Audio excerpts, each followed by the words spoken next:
안녕하세요. 저는 요식업에 종사하고 있는 중년의 시청자입니다. 저희 시댁 식구들과 제가 살아온 인생 얘기를 보내면 재밌을 것 같아서 사연을 적어봐요. 제 부모님께서는 작은 식당을 운영하셨습니다. 소문난 맛집까지는 아니었지만 단골 손님들이 몹시 많은 가게였어요.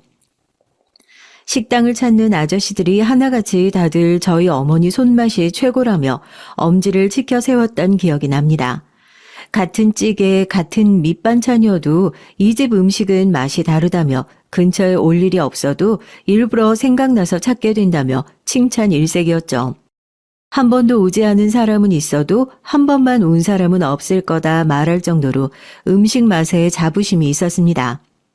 제가 먹기에도 저희 어머니께서는 요리를 참 잘하셨어요.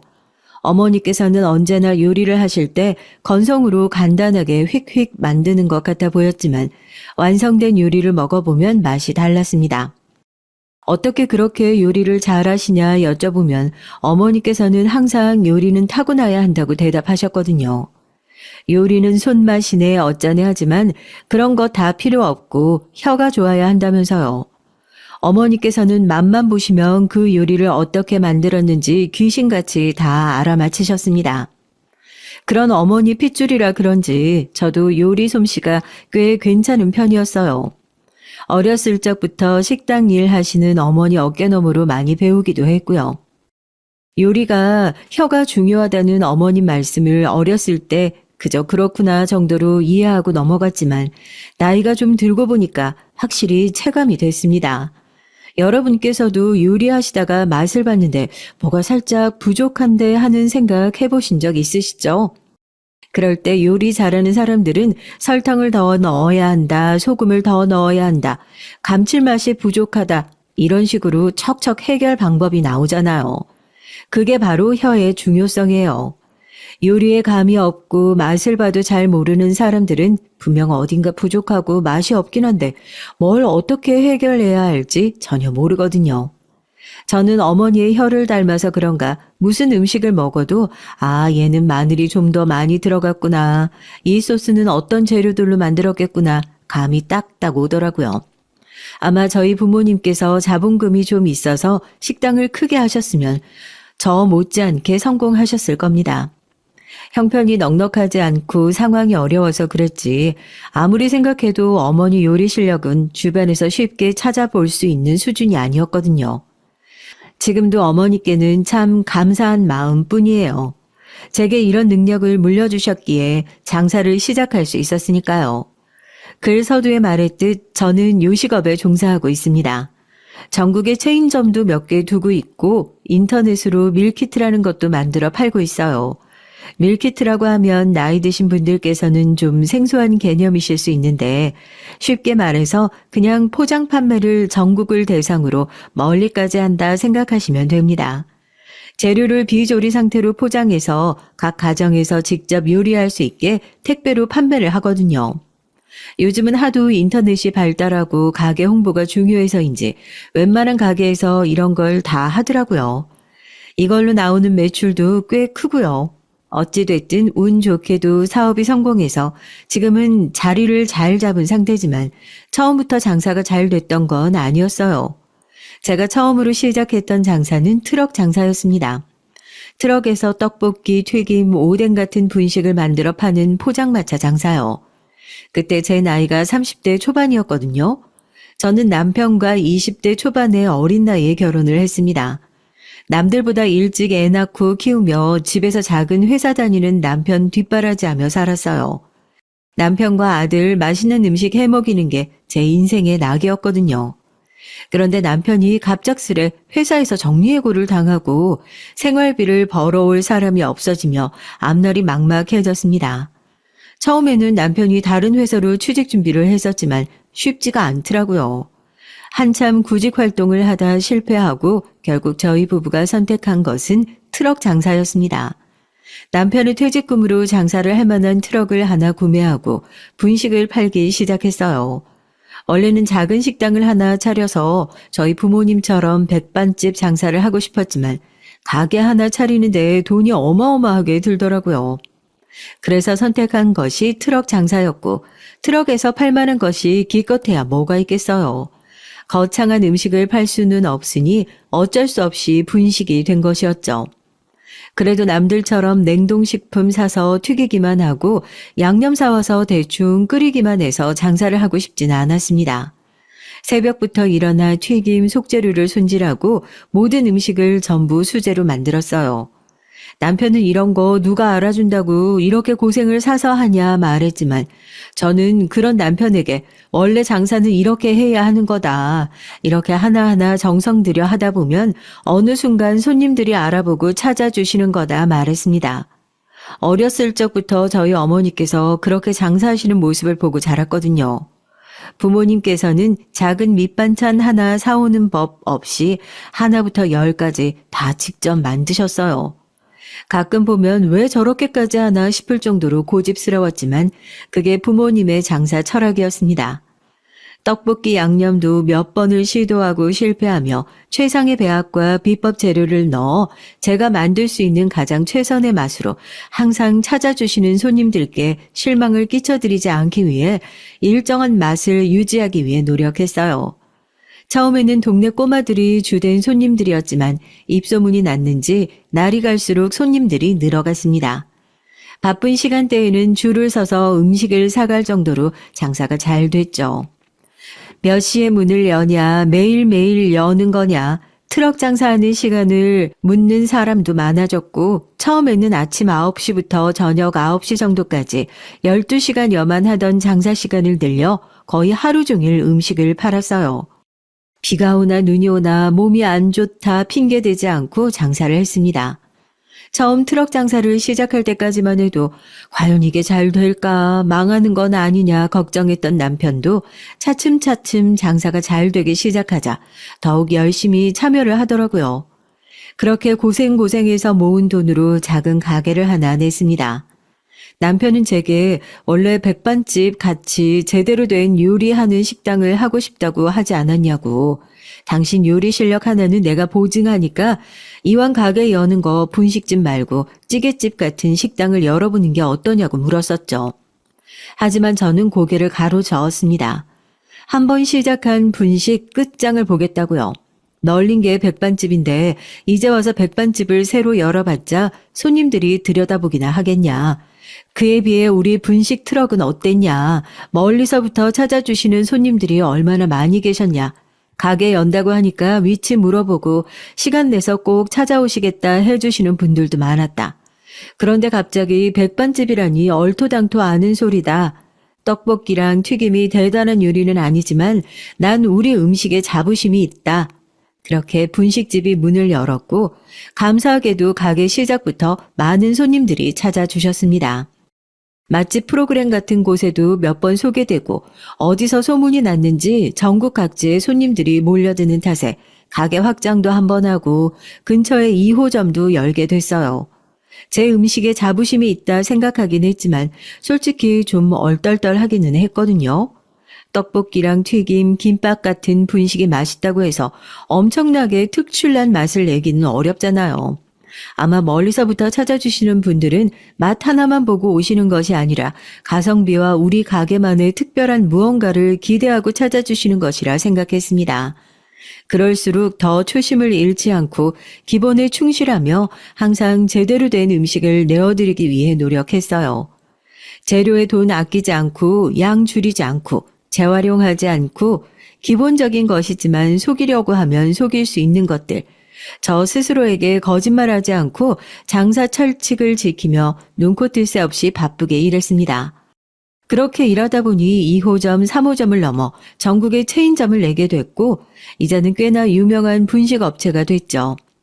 지금은 몸이 예전 같지도 않고 가게 운영뿐만 아니라 체인점 관리 등 사업적으로 처리할 일들이 생기다 보니 매일같이 새벽부터 나가 음식 준비를 직접 하진 않았지만 그래도 일주일에 2-3번은 꼭 가게에 나가 직접 분위기를 살피고 음식 점검도 하고 가게 운영에 최선을 다하고 있습니다. 규모가 커진 만큼 당연히 트럭 장사하던 때와는 비교도 되지 않을 만큼 돈을 벌어들이고 있어요.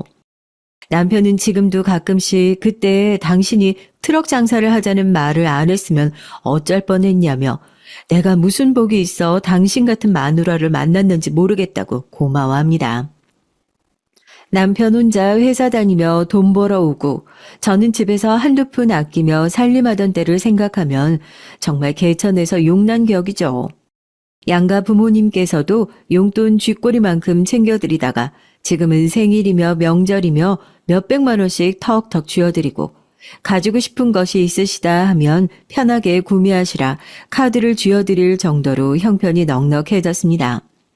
처음 트럭 장사를 시작할 때만 해도 반신반의하시며 영 미덥잖아 하셨는데 참 사람 일 모르는 거죠.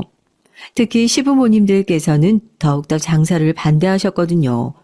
그냥 다른 회사 찾아서 입사하면 되지 왜 젊은 나이에 본인 아들을 데리고 사서 고생을 하려 하냐 구박하기도 하셨고요. 시부모님 얘기가 나온 김에 본격적으로 시댁 식구들 얘기를 좀 해볼게요. 남편에게는 남동생 둘이 있는데 별 볼 일 없는 작은 회사에 다니던 남편과 다르게 남동생 둘은 다 의사에 변호사에 걸출한 인재들이었습니다.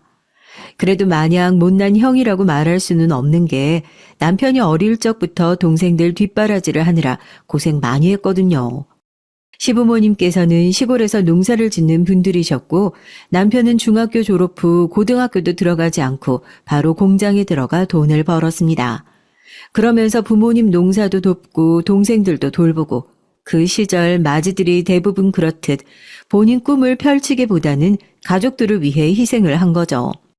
그런 남편 덕분에 남동생들은 돈 걱정 없이 공부에만 집중할 수 있었고 둘 다 서울로 대학을 들어가 번듯한 직장을 가질 수 있게 된 것이었어요. 아마 남편에게도 마음 편하게 공부할 수 있는 기회가 주어졌다면 서방님들 못지않게 공부를 잘 했을 거예요. 저희 남편이 서방님들에 비해 학력이나 조건은 좀 딸려도 인성은 비교가 안 되는 수준입니다. 솔직히 저 같으면 본인들 뒷바라지 해주느라 젊을 적부터 뼈 빠지게 고생한 형에게 미안하고 고마워서 성공한 후에 하나라도 더 챙겨주려 할 텐데 서방님들은 정말 아나무인이 따로 없었죠. 남편이 회사에서 잘렸을 때도 역시 못 배워서 능력이 없어서 그런 거라며 핀잔을 줬고 그렇다고 경제적으로 도움을 주기라도 했냐? 그것도 아니었습니다. 그렇게 돈 잘 벌고 잘난 사람들이라면 어려움에 처한 형에게 작은 도움의 손길이라도 내밀어 줄 수 있는 거잖아요. 장사 시작할 때도 역시 배운 게 없어서 할 수 있는 게 장사 같은 천한 일뿐이라며 사람 면전에 대고 무안을 주질 않나 쪽팔려서 어디 가서 형이 있다고 말도 못한다며 농담 아닌 농담을 하는데 정말 못 들어줄 정도였습니다. 참다 못해 서방님들 그러시는 거 아니다. 지금 그렇게 일 잘 풀리고 잘 사는 거 솔직히 우리 남편 덕이 크지 않냐. 고마워하지는 못하더라도 최소한 그런 식으로 사람 무시하는 말은 삼가야 하는 거 아니냐고 따지고 들자 적반하장으로 화를 내며 본인 능력이 없어서 우리 뒷바라지 한 거면서 왜 생색이냐. 이제 와서 옛날 얘기를 왜 꺼내냐. 언성을 높였습니다. 시부모님께서도 남편 고생한 건 알지만 지금 와서는 서방님들이 용돈도 더 잘 챙겨드리고 사회적으로 성공해서 주변에 자랑하기도 좋으니 은근슬쩍 서방님들 말이 맞다는 식으로 편을 드셨어요. 장사를 시작할 때부터 그렇게 사람 무시하고 핀잔을 주더니 본격적으로 트럭을 몰고 다니며 분식을 팔기 시작하자 시댁 식구들의 시선은 더욱더 곱지 않아졌습니다. 장사가 처음부터 잘 된 건 아니었으니 기껏 새벽부터 일어나 재료를 다 준비해 놓고 팔지 못해 버릴 때도 있었어요.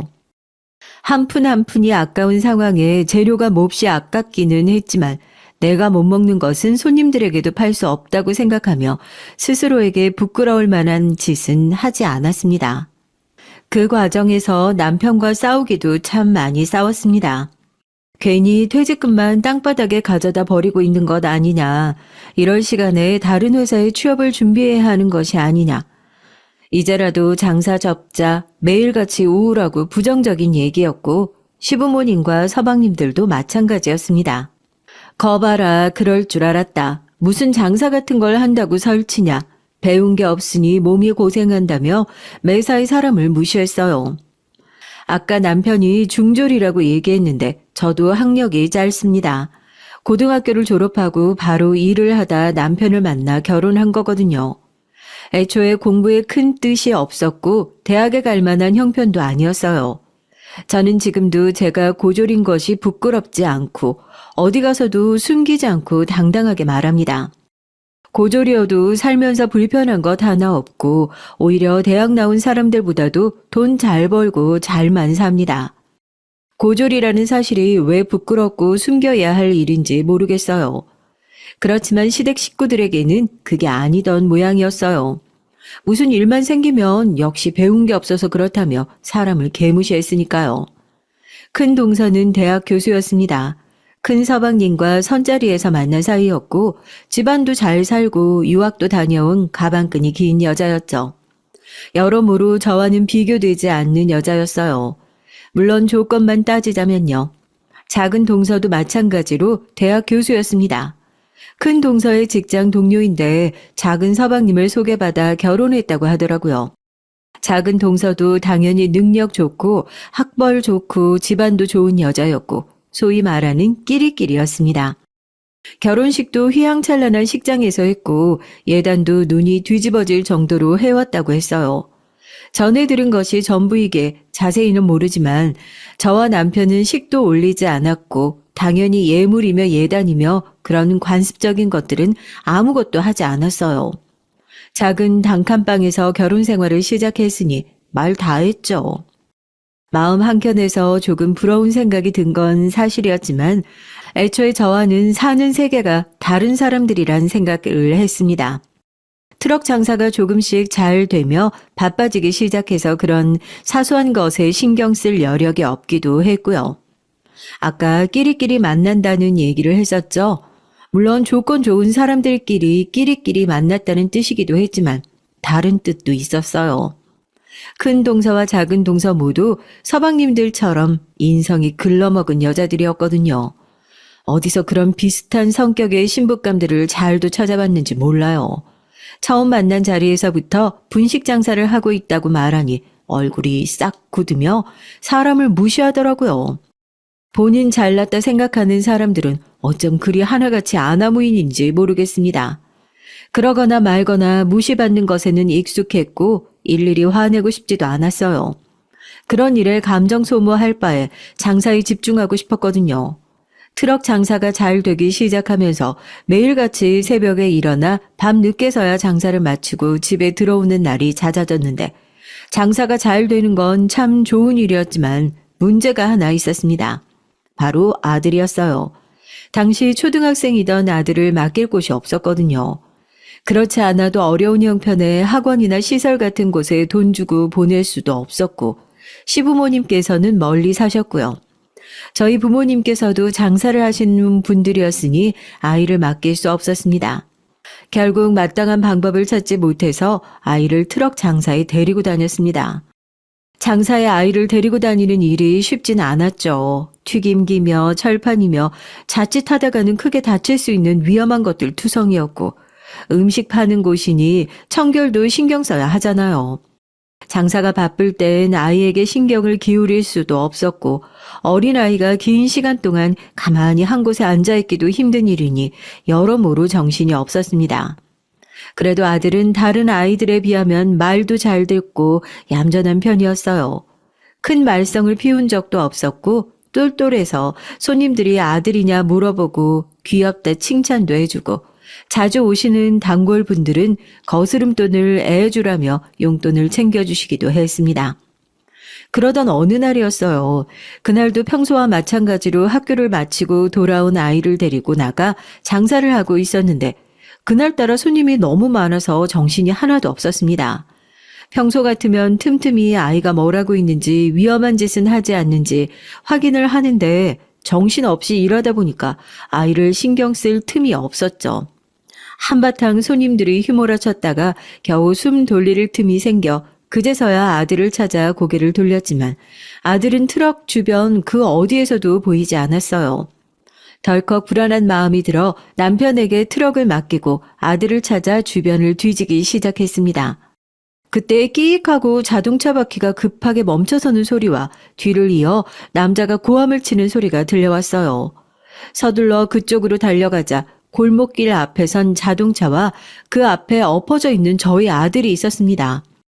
놀란 마음에 한달음에 달려가니 아들은 엉엉 울고 있고 남자는 그런 아들에게 왜 위험하게 갑자기 튀어나오냐, 앞 안 보고 다니냐 고래고래 소리를 질렀습니다. 알고 보니 아들은 혼자서 트럭 주변을 돌아다니다가 버려진 공을 발견했고 그걸 차며 놀다가 자기도 모르게 트럭에서 점점 멀어졌던 거예요. 그러다 골목길로 들어오는 차를 발견하지 못하고 공을 따라 차 앞으로 뛰어들었고 천만다행으로 운전자가 급하게 멈춰서서 사고가 나지 않았던 겁니다. 남자에게 연신 고개를 숙이며 너무 죄송하다고 사과를 거듭했어요. 한참을 불같이 화를 내던 남자는 조금 진정이 됐는지 애 교육 똑바로 시키라며 한마디를 남기곤 사라져버리고 아들은 엄마 미안해 하며 엉엉 우는데 마음이 너무 아팠습니다. 이 조그만 아이가 무슨 잘못이라고 못난 부모 만나 이런 일을 겪어야 할까 싶었어요. 그 일이 있고 나서 저와 남편은 고민에 빠졌습니다.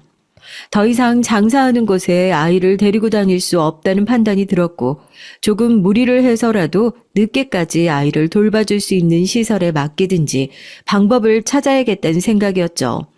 그런데 때마침 시부모님께서 집을 정리하시고 근처로 이사를 오신다는 소식이 들려왔어요.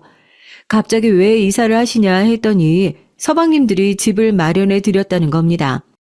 생활비 다 드릴 테니 근처로 이사를 오시라고 했다는 말에 짐작 가는 바가 있었어요. 겉으로는 그동안 고생 많이 하셨으니 농사 정리하시고 근처로 이사 오시라. 저희가 생활비도 다 드리고 이제 편하게 모시겠다는 식이었지만 속셈이 있어 보였습니다. 애 봐달라고 부른 거 아니야? 동서들 둘 다 얼마 전에 애 낳았잖아. 동서 둘은 비슷한 시기에 임신했고 비슷한 시기에 출산을 했어요. 요즘 저출산이다 뭐다 해서 육아휴직도 잘 되어 있고 제도도 좋지만 대학 교수들은 사정이 좀 다른 모양이었습니다. 동서 둘 다 출산하자마자 몸조리도 하는 둥 마는 둥 바로 복직을 했다고 하더라고요. 저야 대학이라곤 다녀본 적 없는 사람이니 자세한 사정은 모르겠지만요. 돈도 많으면서 그냥 전문 시설 같은 곳에 애 맡기면 되는 거 아닌가 싶었지만 요즘 하도 사건 사고가 많잖아요. 신생아 돌연사라든가 어린이집 교사가 아이들 때리고 학대한다든가. 세상이 험해졌으니 편하게 부려먹을 수 있는 시부모님을 꼬셔서 근처로 데리고 온 거겠죠. 제 말에 남편은 에이 설마 그러겠어. 진짜 고생하신 거 알고 있으니 이제 곁에 모시고 효도하려고 그런 거겠지 했지만 저는 두고 보라고 앞으로가 뻔히 보인다 얘기했고 역시나 제 예상대로 동서들은 시부모님을 완전히 보육원 취급하면서 아이를 가져다 맡겼습니다. 게다가 육아뿐만 아니라 집 청소며 반찬 배달이며 다양하게도 부려먹었더라고요. 물론 생활비를 넉넉하게 주기는 했지만 돈이 다가 아니잖아요. 그런 동서들의 모습을 보며 기가 차긴 했지만 한편으로는 시부모님께 저희 아들도 부탁드리면 안 될까 하는 생각이 들기는 했습니다. 저희 아들은 초등학생에다 얌전한 편이고 특별히 돌봐주실 필요 없이 그저 사고 안 치나 아픈 곳 없나 곁에서 살펴봐 주시는 정도로 충분했으니까요. 어차피 하루 종일 집에 계시는데 크게 어려울 일은 아니지 않을까 싶었고 거리도 가까워졌으니 남편과 고민하다가 조심스레 얘기를 꺼냈습니다. 저 어머니 요즘 고생하시는 거 알고 있는데 혹시 부탁 하나만 드려도 될까요? 저희가 하루 종일 장사를 하다 보니까 아들 맡길 곳이 마땅치 않아서요. 얼마 전에는 장사하는 곳에 데리고 갔다가 크게 사고 날 뻔했고 아이가 얌전해요. 사고도 안 치고요. 제가 학교 끝나면 어머님 댁에 데리고 갔다가 장사 끝나면 데리러 갈게요. 그냥 가끔씩 살피기만 해주세요. 혼자서도 잘 놀 거예요. 그러나 시어머니께서는 제 부탁에 몹시 화를 내셨어요. 이젠 너까지 나를 애 봐주는 사람 취급하냐면서요. 얘, 내가 무슨 애 봐주는 사람인 줄 아냐? 안 그래도 고생스러워 죽겠는데 여기서 애를 하나 더 보라고? 네 동서들이야 바깥에서 중요한 일 한다고 치고 그러고 넘어가겠는데 너는 뭐니? 기껏해야 트럭에서 떡볶이 팔고 튀김 팔면서 뭐가 그리 잘났다고 시부모를 부려먹어. 애 봐주면 줄 돈은 있니? 그래도 네 동서들은 생활비는 꼬박꼬박 통장에 잘 넣어주더라. 사람이 양심이 있어야지 말이야. 다시는 그딴 소리 나한테 꺼내지도 마라. 결국 그렇게 저희는 아들을 친정 부모님께 맡기게 됐습니다. 부모님께서도 장사하시느라 바쁘셨지만 적어도 아이를 가게에 데리고 있어 주실 수는 있었으니까요. 아들은 친정 부모님이 하시는 가게 한 구석에 앉아 혼자서 책도 읽고 숙제도 하며 시간을 보냈습니다. 그래서 그런지 아들은 철도 일찍 들고 어렸을 적부터 제게 투정 한번 부려본 적이 없었어요. 그런 아들의 애어른 같은 모습을 보면 너무나 미안한 마음뿐이었죠. 미안한 것은 아들뿐만이 아니라 부모님께서도 마찬가지였고요. 부모님께서도 장사하시느라 바쁘신데 이런 부탁까지 하게 돼서 너무나 죄송스러웠습니다. 용돈도 한번 제대로 드린 적 없고 효도 한번 제대로 한 적 없는데 못난 딸이 된 것 같아 참 서러운 마음이었어요. 그래도 트럭 장사를 접고 가게를 열고 나서는 사정이 조금 더 나았습니다. 아들도 중학교에 들어가 혼자서 집을 볼 수 있는 나이가 됐고 가게 일로 바쁜 저와 남편을 대신해 집에서 혼자 밥도 차려 먹고 빨래도 해놓고 청소기도 돌리고 집안일을 해놓더라고요. 보통 그 나이대에 부모가 분식집을 한다면 부끄러워하거나 바쁜 부모를 원망하고 비뚤어질 수도 있는데 저희 아들은 그 흔한 사춘기 한 번 없이 언제나 바른 아이로 자라줬습니다. 쓰다 보니 아들 자랑을 너무 많이 한 것 같은데 그만큼 아들에게 고마운 마음이 커요. 그 흔하다는 사교육 한번 시켜준 적이 없는데도 공부도 잘하고 지금도 제 곁에서 큰 힘이 되어주고 있거든요. 가게를 열었다는 소식에 시댁 식구들은 드디어 그 구질구질한 트럭 장사를 접었냐면서 그래도 장사가 좀 되기는 했나 보네 하더라고요. 어떤 가게냐 물어오길래 그냥 작은 분식집이라 대답했더니 역시나 그럼 그렇지 하는 표정이었습니다. 서방님들은 대놓고 사람을 무시했다면 동서들은 은근슬쩍 기분 나쁘게 사람을 무시했어요. 분식집이 뭐 어때서요? 저도 가끔은 떡볶이 먹고 싶더라고요. 가끔 불량식품이 땡기기도 하니까요. 그래도 우리 애들 먹이기는 좀 그렇죠. 뭐 더럽다 격 떨어진다 생각하는 건 아니고 몸에 안 좋잖아요. 기분 나쁘신 건 아니죠? 형님 요리 잘하신다 들었는데 겨우 분식집 같은 걸 하셔서 아쉽네요. 참 이래서 사람이 돈이 없으면 아쉬운 일이 많다니까요. 그래도 뭐 트럭 장사 하던 시절보다 낫잖아요. 장사도 좀 잘 돼서 형편이 조금이나마 나아져야 할 텐데. 그래봤자 뭐 애기들 코 묻은 돈이겠지만요. 누가 봐도 진심으로 저를 위해서 해주는 말이 아니라 사람 기분 나쁘라고 돌려하는 말투였습니다. 그렇지만 저는 굳이 열을 내며 대꾸를 해주지는 않았어요. 축하해주길 바라진 않아도 좋은 반응을 기대하지도 않았거든요. 동서들은 이것 외에도 제 속을 긁는 행동들을 골라 했습니다. 동서와 서방님들은 가족 모임 자리에서 이상하게 영어를 많이 쓴다든가 제가 알아듣기 어려운 용어들을 사용하며 얘기를 했죠. 처음에는 제 자격지심이라고 생각했는데 듣다 보니까 이상한 점이 많더라고요.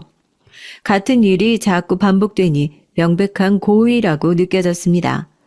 일부러 저와 남편이 모를 만한 얘기를 꺼내 저희를 비웃으며 자기들끼리 낄낄대는 거였어요. 본인들 배운 거 많고 가진 거 많은 거 알겠는데 많이 배울수록 더 예의 있고 품위 있는 사람이 되어야 하는 거 아닌가요? 어떻게 고졸인 저와 중졸인 남편보다 사람이 더 치졸하고 못나 보일 수 있는지 모르겠습니다. 자꾸 혀를 굴리면서 되지도 않는 영어를 쓰길래 멀쩡한 한글 두고 왜 영어를 쓰냐, 한국 사람이 한국말을 써야지 하니까 동서들은 무슨 그런 무식한 소리를 다 하냐는 듯 혀를 찼습니다. 혹시 알아듣기 어려우셨냐, 앞으로 형님 앞에서는 조심하겠다 답하는데 속이 펄펄 끓더라고요. 게다가 동서들은 저희 부부에게만 이런 식으로 무리하게 구는 것이 아니라 시부모님께도 마찬가지였습니다. 어머니, 앞으로 저희 애들이랑 계실 때는 영어 좀 많이 섞어서 사용해 주세요. 아시겠죠? 원래 조기 교육이 중요하잖아요. 어릴 때부터 영어에 친숙하게 하려고요. 제가 책 한 권 사드릴 테니까 이 기회에 영어 공부 좀 하세요. 원래 공부는 늙어 죽을 때까지 끝이 없는 법이라고 하잖아요. 시부모님께 영어라니, 그게 무슨 당치도 않은 소린가요?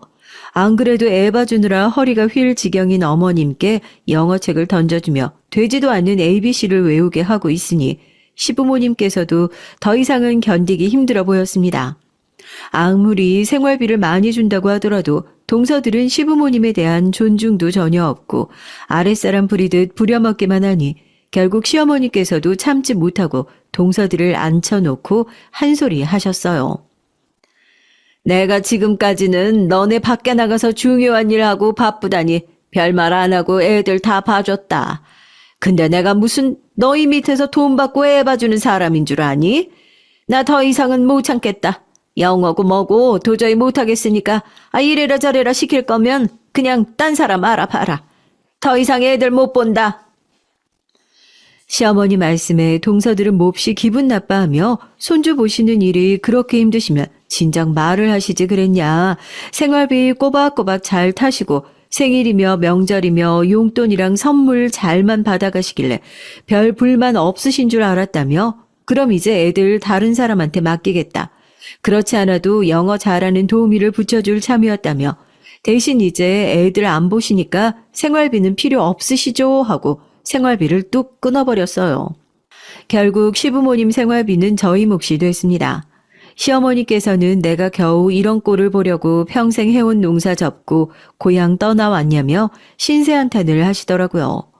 오랫동안 가정부 같이 애 봐주고 반찬에다 나르고 집 청소해주다가 겨우 한마디 했다고 헌신짝 버리듯 이렇게 팽당할 수 있는 거냐면서요.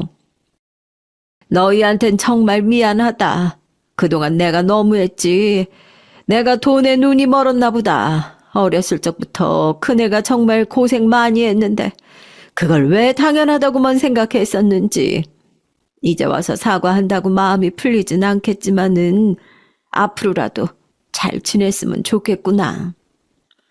시어머니의 말씀처럼 이제 와서 사과하신다고 한들 그간 쌓여온 서름이 한순간에 풀리진 않았죠.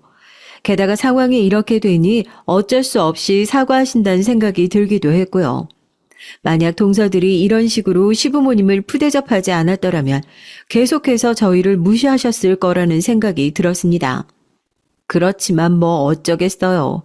아무리 미워도 남편 부모님이라는 사실은 변하지 않잖아요. 남편을 낳아주시고 키워주신 분들인데 생활비가 없어 쩔쩔매는 모습을 못 본 척할 수도 없었고 다행히도 그쯤부터 장사가 잘 풀리기 시작해 2호점도 내고 여유가 생겨 문제없이 생활비를 보내드릴 수 있었습니다. 동서들은 그렇게 시부모님을 쌩하니 내쳐놓고 명절이며 생일이며 바쁘다는 핑계로 연락 한 통이 끝이었고 참 보면 볼수록 가관이었어요. 시부모님께도 그런 식인데 저희 부부에게는 오죽했겠습니까? 당연히 서로 연락 한 번이 없이 지냈고 애초부터 그리 살가운 사이도 아니었어요. 사실 제 입장에서는 교류가 없는 게 오히려 좋았습니다. 좋게 생각해 보자면 동서들 덕에 이제라도 시부모님께 그동안 무시당했던 것들을 사과받고 나름대로 사이가 잘 풀렸으니 그건 다행이었죠.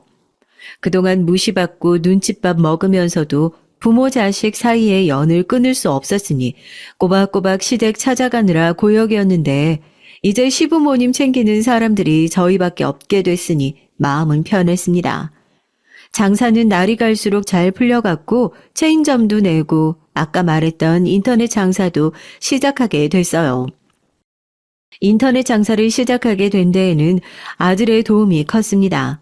아들이 제게 먼저 요즘 밀키트라는 게 유행인데 우리 가게도 해보는 게 어떻겠냐 물어봤거든요. 처음에는 밀키트라는 개념이 생소하기도 하고 체인점 관리하는 것으로도 힘들어서 부정적인 입장이었는데 조금 알아보니 그냥 배달 판매 같은 것이더라고요.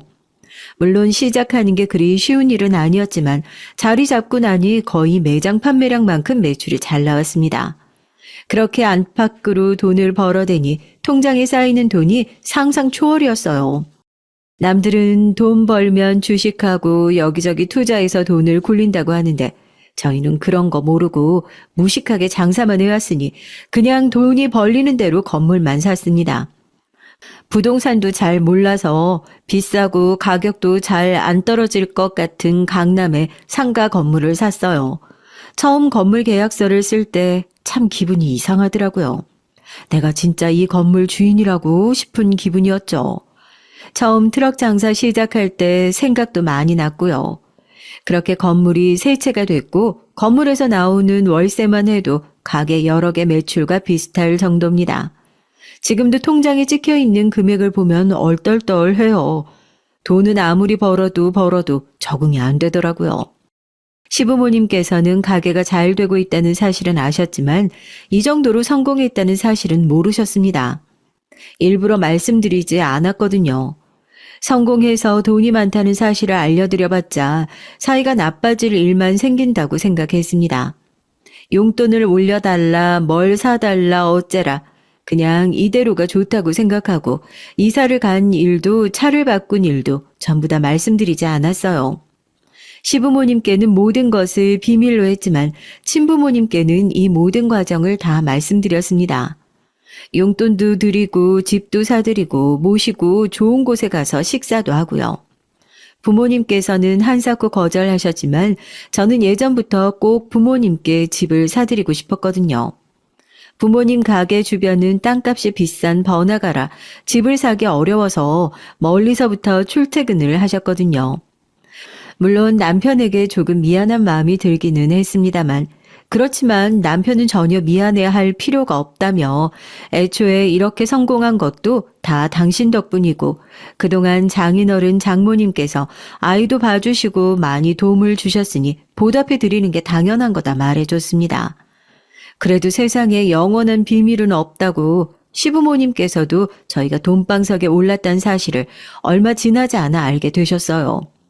시어머니 친구분께서 시골에서 장을 담궈 보내주셨는데 그걸 저희와 나눠 드시기 위해 예전에 살던 집으로 말없이 택배를 보내신 거죠. 택배는 반송되어 돌아왔고 의아하게 생각하신 시어머니께서 이사했냐 물으시는 말에 아들이 아무 생각 없이 지금 살고 있는 고급 아파트 주소를 불러드린 겁니다.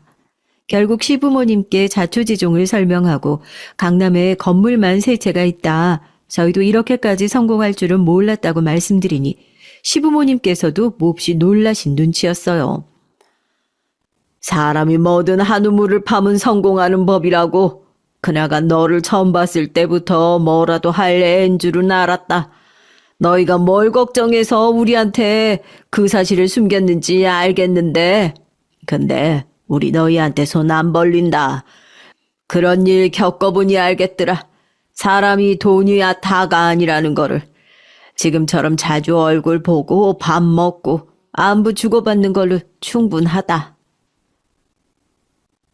본인들에게 성공한 사실을 숨긴 것에 대해 몹시 섭섭해하시고 노하실 줄 알았는데 솔직히 조금 의외인 반응이었어요.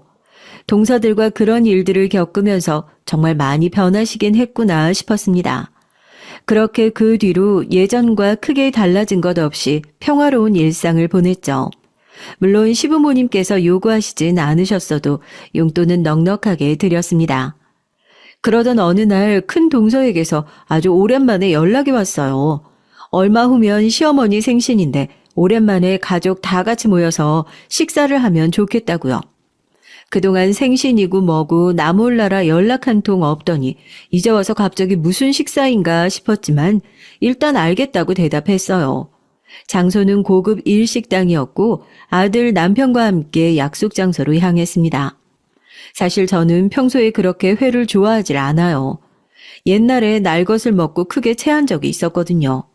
저희 남편도 저와 마찬가지로 날것을 그닥 좋아하지 않고 부모 입맛 탓인지 저희 아들도 날것을 잘 못 먹습니다.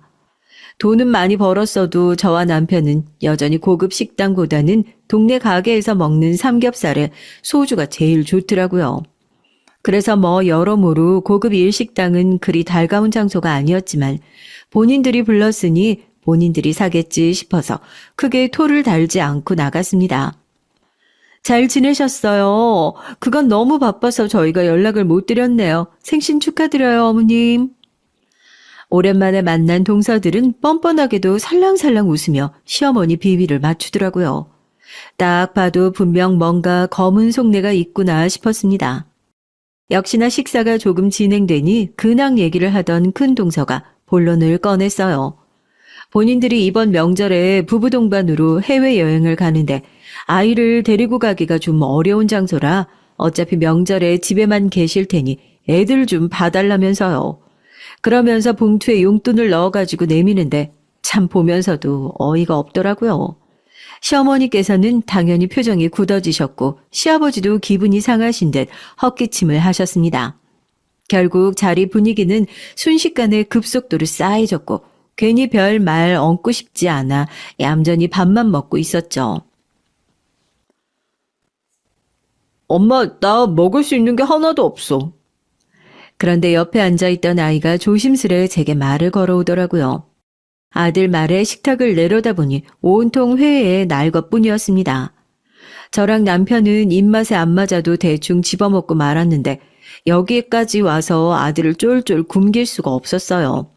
결국 종업원을 불러 혹시 아이가 먹을 만한 익힌 음식이 있냐고 물었고 종업원은 난감하다는 얼굴로 오늘 코스 요리에는 익힌 음식이 포함되어 있지 않다.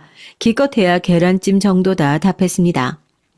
추가금을 내도 괜찮으니 아무거나 익힌 음식을 가져다 달라 말하니까 곤란해하던 직원은 주방을 몇 번 왔다 갔다 하고는 튀김 종류가 가능하다며 가져다 드리겠다고 말했어요. 저는 알겠다 답했습니다. 튀김은 모든 코스가 끝날 때쯤에서야 느지막이 나왔고 아이는 식사 시간 내내 굶다 겨우 튀김 몇 개를 입에 넣고 자리에서 일어났습니다. 여러모로 마음에 들지 않은 자리였기에 빨리 집에 돌아가 아이에게 제대로 된 저녁을 먹이고 싶은 생각이었죠. 그런데 식당 앞에서 동서들이 저를 불러 세우더라고요. 얘기 좀 하자면서요. 형님, 아무리 그래도 좀 너무한 거 아니에요?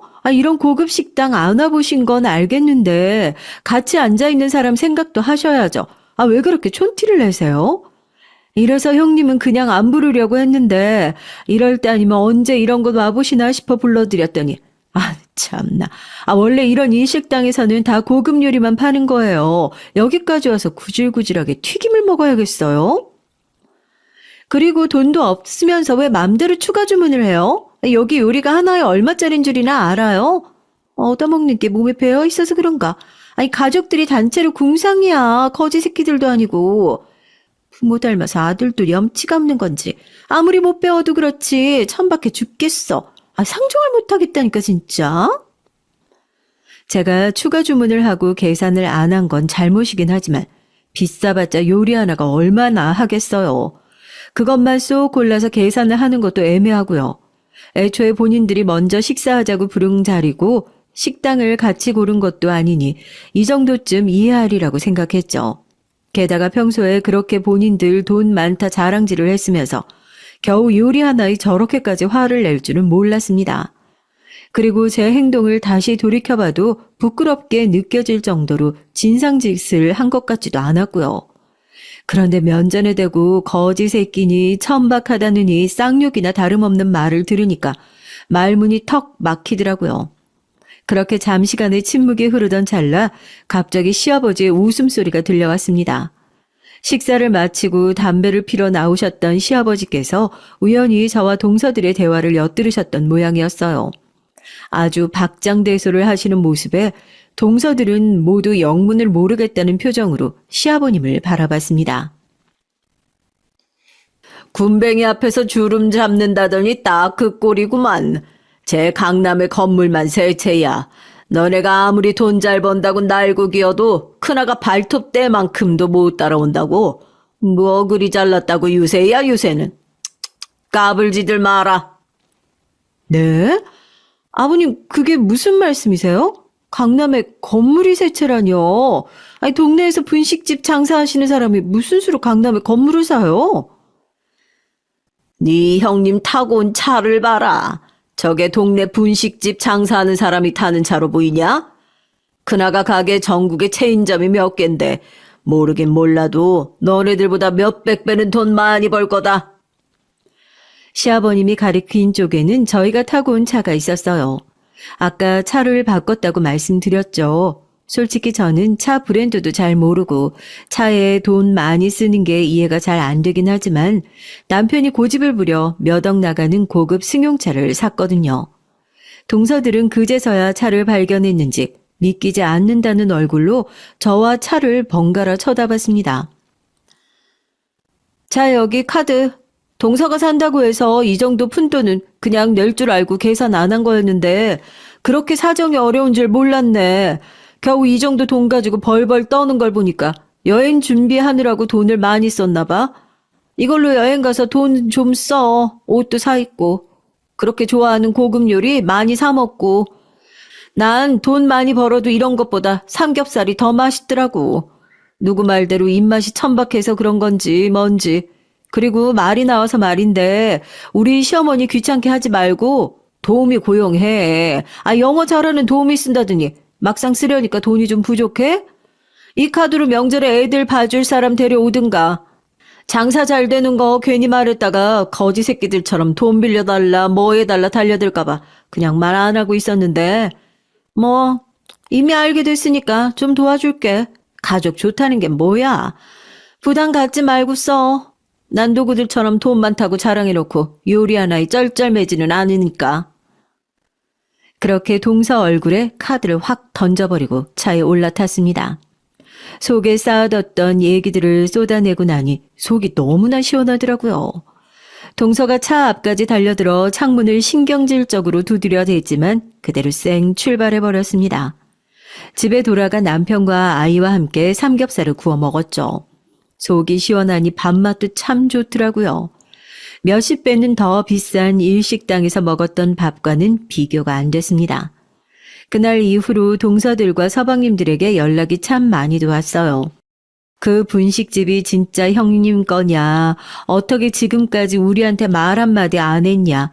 주변에 변호사 필요한 사람 없냐? 병원 확장하려고 하는데 좀 도와달라.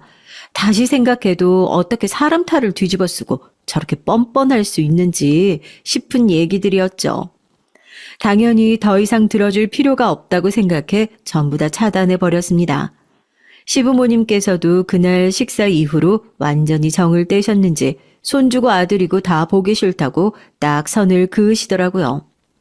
더 이상 무시당하면서 연락하고 싶지 않으시다면서요. 완전히 태도 고치고 제대로 사과를 해오기도 전에 마음 풀 생각 없다고 하시는데 아마 불가능하지 않을까 싶습니다. 사람 고쳐 쓰는 거 아니라고 하잖아요. 동서들이나 서방님들이나 평생 돈과 다른 사람들 시선에 목매달며 지금처럼 불쌍하게 살 것 같거든요. 마음 같아서는 그동안 그들에게 무시당한 그대로 갚아주고 싶다는 생각도 있었지만 어차피 그 사람들은 제가 성공했다는 사실만으로도 고통스러울 거예요. 본인들이 그렇게 무시하던 고졸 중졸 출신 부부가 본인들보다 몇 배는 더 성공한 인생을 살고 있으니까요. 끊임없이 본인들과 남들을 비교하며 열등감을 느끼고 스스로를 타박하고 남들을 질투하고 그렇게 고통스러운 굴레에 갇혀 살겠죠. 안 봐도 뻔합니다. 한때는 그들이 원망스럽고 화가 날 때도 있었지만 지금은 그저 불쌍할 뿐이에요. 사람이 많이 배우고 돈 많고 집안 훌륭한 거 중요하죠.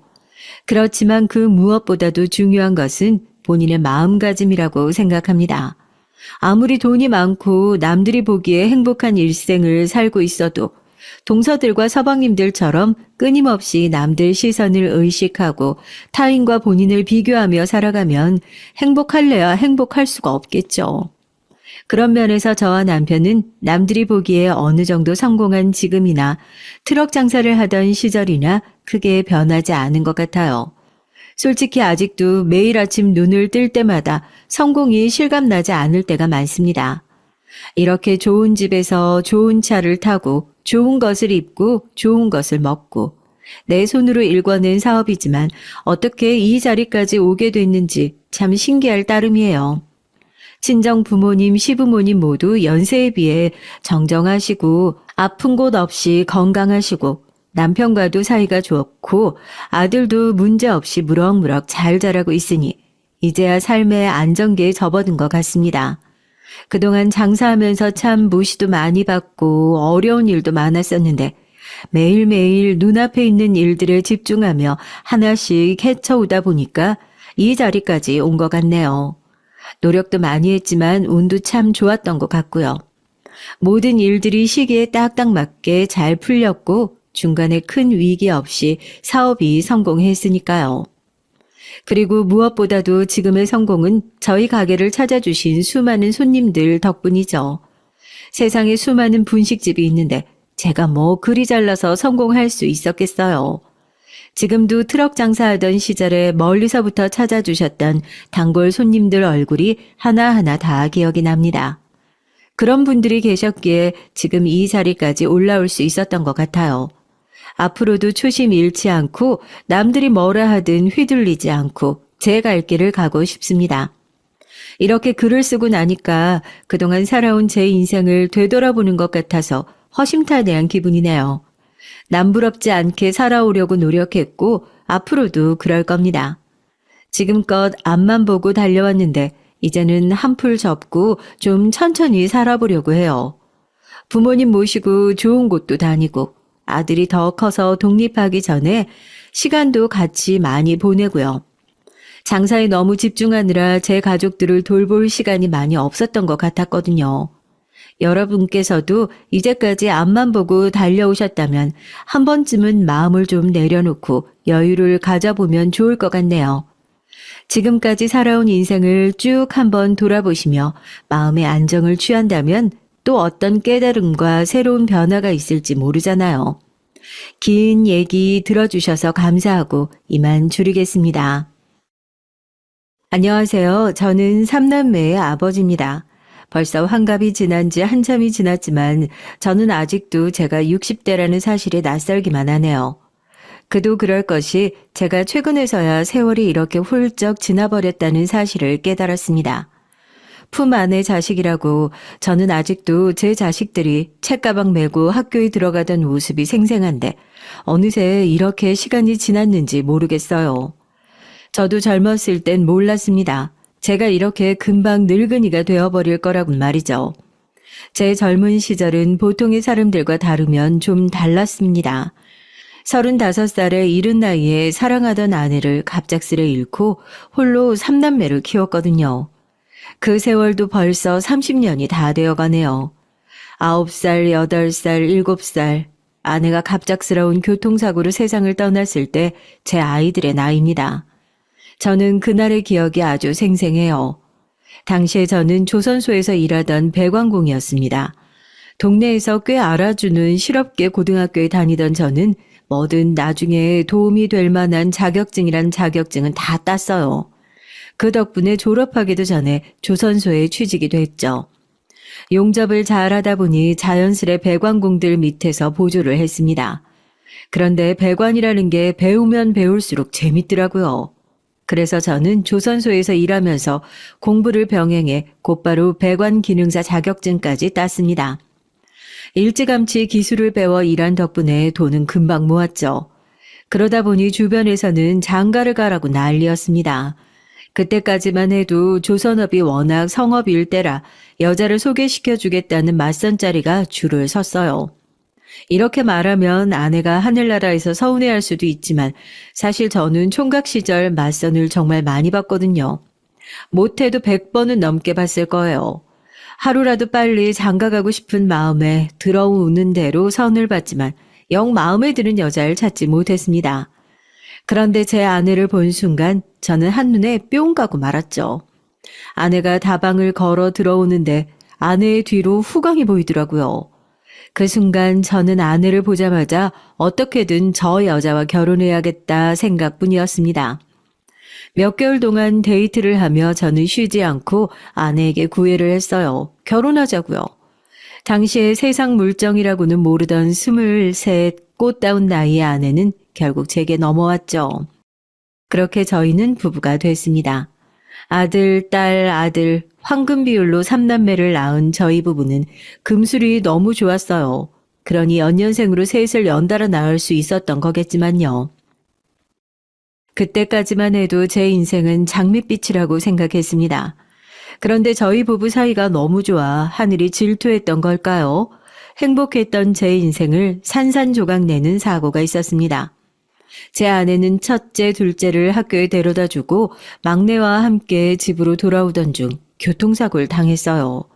아이를 품에 안고 쓰러진 아내는 그 자리에서 사망했고 당시 7살이었던 아들은 그 어린 나이에 갈비뼈가 부러지면서 장기 손상이 심각해 긴급 수술을 받았죠. 한순간 벌어진 사고로 아내 한 사람이 제 인생에서 사라져버리자 제 인생은 180도 달라져 버렸습니다. 지금까지 집안의 가장이자 아버지였던 저는 어머니의 역할까지 완벽하게 해내야만 했어요. 엄마라는 게 집에서 밥이나 차려주고 학교나 보내면 되는 줄 알았는데 막상 제가 해보니 보통 일이 아니었습니다. 하루 24시간이 부족할 정도로 하나부터 10까지 손이 안 가는 곳이 없었죠. 아직 어린 아이들은 매일 엄마를 찾았어요. 특히나 큰 수술을 받은 막내는 매일 밤 엄마를 찾으며 우느라 잠도 제대로 자지를 않았죠. 덕분에 애를 달래느라 저도 한참을 자지 못하고 매일 출근했습니다. 항상 새벽에 출근하고 짧게는 며칠, 길게는 한 달 넘게 출장도 가야 하는 제가 아이 셋을 혼자 키운다는 게 사실 가능한 일이 아니었어요. 저희 부모님이 계시지 않았다면 할 수 없는 일이었죠. 저는 결국 부모님 댁으로 들어가서 살기로 했습니다. 당시에 연세도 많으시고 당뇨로 고생하시던 어머니께서 저와 아이들 때문에 고생 많이 하셨죠. 저를 보며 이래저래 속상하셨을 어머니는 제게 당연하다는 듯 재혼을 권하셨습니다. 그럴 때마다 저는 애 셋 딸린 호라비를 누가 오겠냐고 농담처럼 넘겼지만 어머님은 쉽게 넘어가 주지를 않으셨어요. 그럴 때마다 저는 단호하게 제 생각을 말씀드렸습니다. 재혼 생각은 전혀 없다고요. 네 나이가 아직 40도 안 됐는데 이 어린 새끼들 혼자 어떻게 키우려고 그래. 내가 어떻게든 애들 엄마는 찾아볼 테니까 걱정하지 말고 이 애미가 시키는 대로만 해. 애들 엄마도 저고 애들 아버지도 저예요. 저한테 여자는 죽은 애들 엄마뿐이니까 이제 그 얘기는 그만 좀 하세요. 아내와 한 약속이 있었습니다. 아내에게 결혼하자고 고백하면서 저는 영원히 아내만 사랑하겠다고 약속했거든요. 제 말에 눈물을 쏟으며 제 고백을 받아주던 아내의 얼굴이 아직도 서운한데 그 약속만은 절대 배신할 수 없었습니다. 저는 그 다짐대로 홀로 30년을 살았어요. 아들도 얼마나 잘 키웠는지 셋 다 의사로 키웠습니다. 어떻게 그게 가능하냐고요?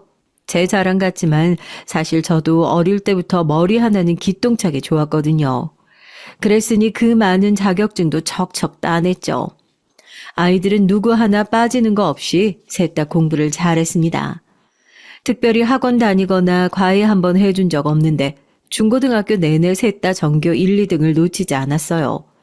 공부만 잘한다고 좋아할 일인가 싶은 게 셋 다 지나치게 욕심이 많았습니다. 뭐든 셋 다 공평하게 해줘야 했어요. 하나를 사줘도 셋이 똑같이 비슷한 가격대에 맞춰 사야 했죠.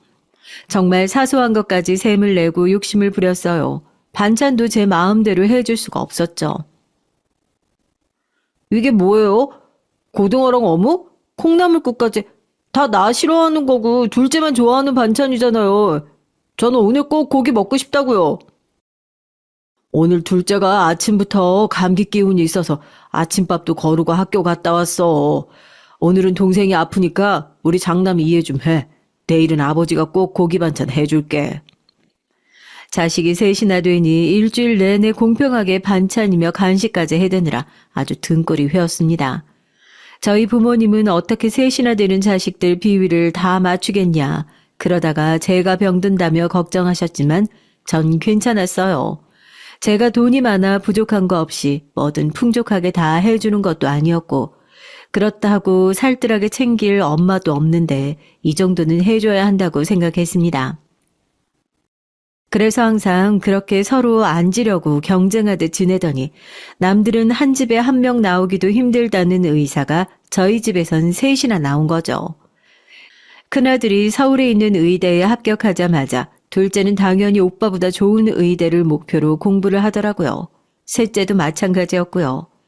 저희 아이들은 결국 고향을 떠나 서울로 이사를 했습니다. 큰아들만이면 저도 조선소까지 그만두면서까지 서울에 올라오진 않았을 거예요. 하지만 둘째도 셋째도 악착같이 의대를 가겠다고 공부를 하니 이왕 이렇게 된 거 자식들을 위해 터전을 서울로 옮겨야겠다 싶었죠. 저는 조선소에서 받은 퇴직금과 살던 집을 판 돈으로 서울에서 가장 땅값이 싼 동네에 작은 건물을 샀습니다. 사실 건물이라고 말하기도 민망한 게 작은 평수의 3층짜리였어요. 워낙 오래되고 작은 건물이라 포항에서 살던 집의 절반밖에 되지 않았지만 그래도 건물 앞에 공터도 있고 차 주차하기도 좋아서 제 가게를 내기엔 좋을 것 같아 바로 계약했습니다. 집이 앞으로 열심히 벌어서 늘려가면 되는 거라고 생각하기도 했고요. 1층에는 제 가게를 내고 2층은 세를 주고 저와 아이들은 3층에서 살았죠. 생각보다 서울살이는 쉽지 않았습니다. 평생 바닷바람 맞으며 살아온 바다 사나이가 도시에서 살아보려니 여간 텃세가 심한 게 아니었어요. 그리고 무엇보다 가장 힘들었던 건 배관공이라는 직업을 무시하는 사람들이었습니다. 고향에서는 다들 조선소에 다닌다고 하면 엘리트라고 대접을 해줬어요. 워낙 기술직이 귀하다 보니까 여기저기서 부르는 곳도 많았고요. 그런데 이 동네에서는 배관공이라고 하면 못 배우고 못 버는 사람 취급을 했죠. 와이셔츠 입고 정장 재킷은 걸치고 다녀야 인정해주는 분위기였습니다. 그래도 어쩌겠어요. 이제 제 사정이 달라졌는데요. 아이들이 어릴 때와는 모든 게 달랐습니다. 의대생인 자식 둘이 고3 수험생 하나. 앞으로 돈 들어갈 일이 천지였죠. 뭐든 돈 되는 일이라면 다 했습니다. 패기 있게 가게를 시작하긴 했지만 지금처럼 인터넷이 활발할 때가 아니었으니 보통 다 동네 장사였죠. 큰 일거리라고 해봐야 건물 배관공사 혹은 수리가 다였어요. 동네 사람들 상대로 하는 장사다 보니 별의별 일이 다 있었습니다. 배관 고쳐달라고 저를 불러놓고는 말도 안 되는 것까지 시켰죠. 돈도 안 주면서 형광등 갈아달라는 건 보통이었고 벽지를 건네며 제게 벽지까지 발라달라는 사람까지 있었어요. 사모님, 제가 변기 배관만 확인하러 온 거라서요. 도배는 제 분야가 아니어서 해드릴 수가 없어요. 아니 아저씨, 이게 뭐 어려운 거라고 그래요? 아니 내가 이 동네에서만 30년 산 사람인데 이 동네에서 장사하려면 나랑 친하게 지내서 나쁠 거 없어요. 사실 도배도 배운 적이 있어서 제게 어려운 일은 아닙니다.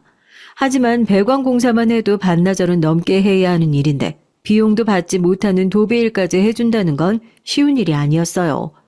그리고 그뿐만이 아니었습니다. 일이 잘 마무리돼도 제값 받기가 여간 힘든 게 아니었죠.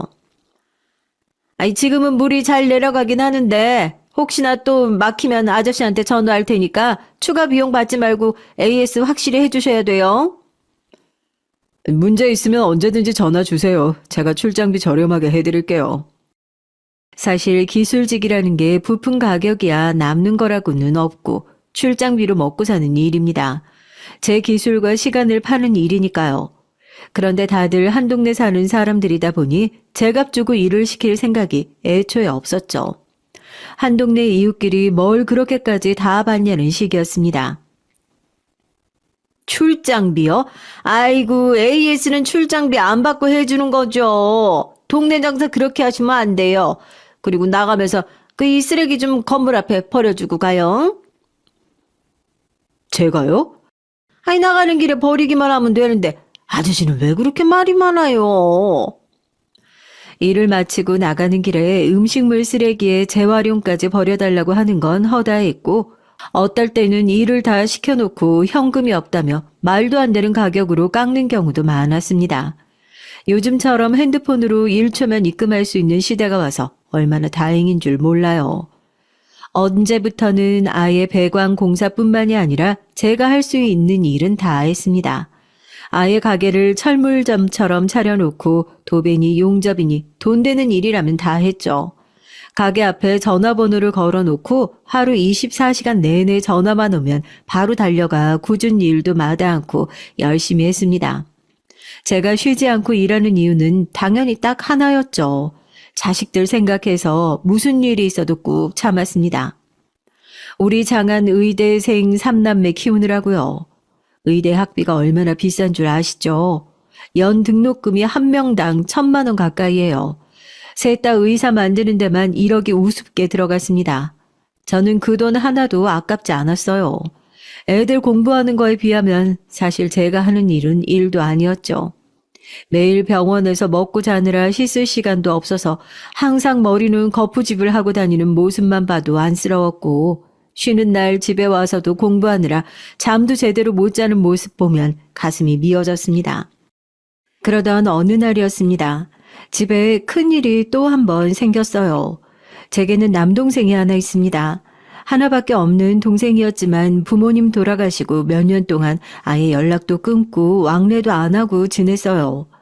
제 사정을 모르는 사람들은 부모님이 돌아가셨어도 형제는 형제인데 형이 동생을 챙겨야지 그러면 되겠냐고 하실 수도 있지만 저는 동생 면상도 보고 싶지 않았습니다. 제 동생이지만 사람 같지 않아 아예 상종하고 싶지 않았거든요.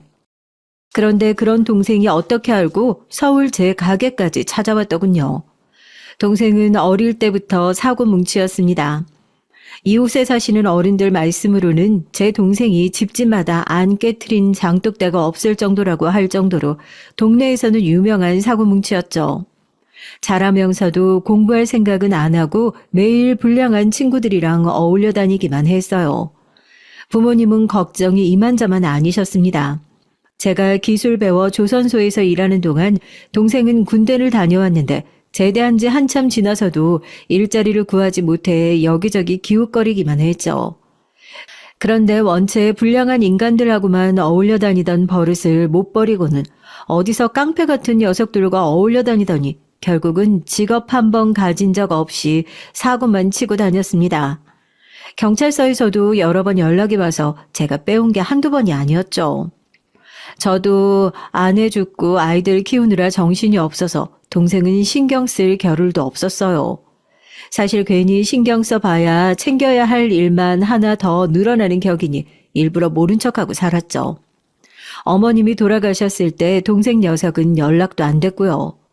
그리고는 아예 장례식장에 코빼기도 보이지 않았습니다. 아버지가 돌아가셨을 때에는 아예 연락도 안 했는데 어떻게 알고 장례식장에 나타났더라고요. 그러고는 아버지의 영정사진 앞에서 쓰러질 듯이 울어대길래 이제야 정신 좀 차렸나 싶었습니다. 그런데 사람이라는 게 그렇게 쉽게 변하는 게 아니더군요. 조문객들 다 보내고 저와 마주 앉아 소주 한잔 하는데 한다는 소리가 아주 가관이었습니다. 저는 집도 있고 직장도 빵빵하니 아버지 집이랑 땅을 자신에게 넘기라고 하더군요. 저는 왜 뜨신 밥 먹고 쉰 소리를 하냐며 말도 안 되는 소리라고 소리를 내질렀습니다. 이 불효자 새끼가 지금 부모님이라고 한번 들여다보지도 않더니만 아버지 돌아가시니까 기껏 나타나서 한다는 소리가 뭐? 집이랑 땅을 내놔? 네가 제정신이야? 형이야말로 아버지 어머니한테 뭐 한 게 있다고 그래. 장남이 어디서 명 짧은 여자는 데리고 와서는 호라비 신세로 내내 부모님 고생만 시켜놓고선 어디서 큰 소리야? 너 말 다 했어? 형수더러 뭐라고? 명 짧은 여자? 형수는 무슨 애만 줄줄이 낳아놓고 뒤진 여자 뭐가 좋다고 편을 드냐? 그리고 내가 말을 안 해서 그렇지 엄마도 형 때문에 돌아가신 거 아니야. 엄마 연세에 형네 애들 셋이나 키우느라고 골병 들어서 죽은 거 아니냐고. 동생은 말도 안 되는 꼬투리를 잡더니만 자신은 부모한테 받은 것도 없으니 재산이라도 받아야겠다며 생떼를 부렸습니다. 저는 너무 화가 나서 그 자리에서 장례식장 상을 뒤집어 버렸어요. 그리고 썩 꺼지라고 다시는 제 눈앞에 나타나지 말라고 소리를 질렀죠. 네가 받은 게 없기는 뭐가 없어. 네가 사고 칠 때마다 나랑 부모님이 뒷수습하고 다니느라 얼마나 고생했는 줄 알아? 그때 장례식장 구석에서 잠을 자던 막내 아들이 제 큰 소리에 놀라 잠에서 깨서 울었어요. 저는 놀라 우는 아들을 달래며 방으로 들어가 버렸습니다. 그런데 그 사이 이 동생이라는 새끼가 부조금으로 들어온 돈을 다 가지고 도망을 가버렸더라고요. 이건 동생 새끼가 아니라 아주 도둑놈 새끼였죠. 저희 집 사정을 아는 동네 사람들은 다들 경찰에 신고하라고 어디 그런 자식 새끼가 있냐고 했지만 저는 신고하지 않았습니다. 지금까지 사고란 사고는 다 치고 다녀서 동네에서도 워낙 소문이 나서 어디 가도 사람 취급 못 받고 사는 놈이었어요. 이제 뒤에서 도와줄 부모님도 안 계신데 그 돈 먹고 떨어지라는 심정으로 그냥 보내줬습니다. 사실 저도 부모님 다 돌아가시고 혼자 자식들 키우느라 그런 놈까지 신경 쓸 겨를이 없기도 했고요. 그런데 그런 녀석이 갑자기 제 앞에 나타난 것이었어요. 그때가 둘째 딸이 의대에 막 입학한 지 얼마 되지 않았을 때였으니 거의 10년 만에 만나는 거였죠. 동생은 아무 일도 없다는 듯이 이제와 제게 기술을 가르쳐 달라고 하더군요. 저는 절대 그럴 일 없다고 다시는 찾아오지 말라고 내쫓아 버렸습니다. 그런데 그 다음 날부터 집 근처 찜질방에서 먹고 자면서 내내 저를 찾아오더군요. 형, 내가 그때는 너무 철이 없었어. 내가 잘못했어. 나도 조금 있으면 50이야. 지금까지 산전수전 다 겪으면서 고생이랑 고생 다 했는데 힘들 때마다 형 생각만 나더라. 나 정말 지금부터라도 정신 차리고 잘 살고 싶어. 그러니까 형이 제발 나 한 번만 좀 믿어줘. 여러분이라면 어떻게 하시겠어요? 동생을 믿을 수 있으신가요? 저는 고민에 빠졌습니다. 그리고 동생 말이 자꾸만 머릿속에 맴돌았죠. 자신도 조금 있으면 50이라는 말이요. 핏줄이라는 게 이런 건가 봐요. 50이 될 때까지 장가도 못 가고 변변한 일자리 하나 없이 떠돌이 신세를 지낸다는 게 마음이 아팠습니다. 저는 결국 동생을 받아줬어요. 지금 와 생각하면 제 인생에서 가장 큰 실수라면 실수였죠. 그 일로 자식들에게 듣지 않아도 될 원망까지 듣게 됐으니까요. 그래도 고향을 떠나와 외지 생활에 매일매일 지쳐갈 때였는데 그래도 곁에 동생이 함께 있어주니 저도 나름 원동력이 되긴 하더군요. 그리고 동생도 처음 약속했던 것처럼 정말 성실하게 제게 일을 배웠습니다. 하지만 자식들 생각은 좀 달랐죠. 저와 3남매만 살아도 좁은 집에 갑자기 동생까지 들어와 살다 보니 아이들은 많이 불편했나 봐요. 삼촌 언제까지 우리 집에 계시는 거예요? 설마 이대로 저희랑 계속 같이 사시는 건 아니죠? 큰아들이 불편할 만했습니다. 제가 서울에 올라와 산 주택은 방이 3개이긴 했어도 방이 다 좁았거든요. 거실은 외풍이 세서 겨울에 거실에서 자는 건 밖에서 자는 거랑 별반 다르지 않을 정도였죠. 원래는 딸아이와 제가 각각 작은 방을 쓰고 큰아들과 막내가 가장 큰 안방을 썼는데 동생이 오고 나서는 막내가 제 방으로 왔어요. 그래서 큰아들이 제 동생과 한 방을 썼죠. 네가 삼촌하고 같이 지내느라 아무래도 많이 불편하겠지만 조금만 이해해줘. 이 추운 날씨에 갈 곳이 없어서 여기까지 온 가족을 내보낼 수는 없잖냐. 저도 웬만하면 참아보려고 했어요. 근데 삼촌이랑 한 방 쓰는 거 너무 불편해요. 무엇보다 아버지 혼자 벌어서 저희 4식구 살기도 빠듯한데 삼촌까지 어떻게 하시려고 그래요? 우리 아들 아버지 못 믿어? 아버지도 빠듯하잖아. 너희 셋 다 장가 보내고 시집 보낼 때까지 열심히 일할 거니까 걱정하지 말고 얼른 들어가서 쉬어. 공부하느라 힘들었을 텐데. 빠듯하지 않다고요? 남의 집 화장실 배관이나 고쳐서 어느 세월에 저희 새 시집 장가를 다 보내요. 정말 아버지 혼자 다 감당하실 수 있으세요? 큰아들은 10년 전 제 동생에 대한 기억이 그대로 있었으니 제 동생을 믿지 못했습니다. 거기다가 제가 하는 일에 대해서도 불만이 많았죠. 어릴 때만 해도 제가 배관이니 전기니 척척 고치는 모습을 보고는 멋지다 대단하다 하더니만 이제 좀 컸다고 아버지가 남의 집 배관이나 고치는 게 창피한가 보더군요. 그때였습니다. 안 그래도 속상해 죽겠는데 동생이 하나 더 보태더라고요. 형은 다 큰 자식들을 의대까지 보냈으면 됐지 뭘 아직도 그렇게 자식들 걱정을 해요? 의사면 돈도 많이 벌 텐데 자기들이 알아서 시집장가 가겠지. 동생은 참 눈치가 없었어요. 뻔히 애들이 안 좋아하는 걸 알면서도 조심성 없이 꼭 미운 소리를 해댔죠. 그러다 결국 문제가 생겼습니다. 그 나이에 하는 일도 없이 남의 집에 빌부터 사는 주제에 참견은? 뭐야? 너 지금 뭐라고 그랬어? 이놈의 새끼가 감히 삼촌한테 뭐? 빌부터 사는 주제에? 큰아들이 방으로 들어가며 혼잣말로 중얼거리는 소리를 동생이 듣고 말았습니다. 아무리 혼잣말로 한 소리라도 삼촌에게 버릇없는 소리를 해댔으니 저도 큰아들을 혼냈죠. 너 이놈 자식, 아무리 속상하고 힘들어도 어디서 그런 말을 해? 얼른 삼촌한테 잘못했다고 사과 안 해? 제 말이 틀려요.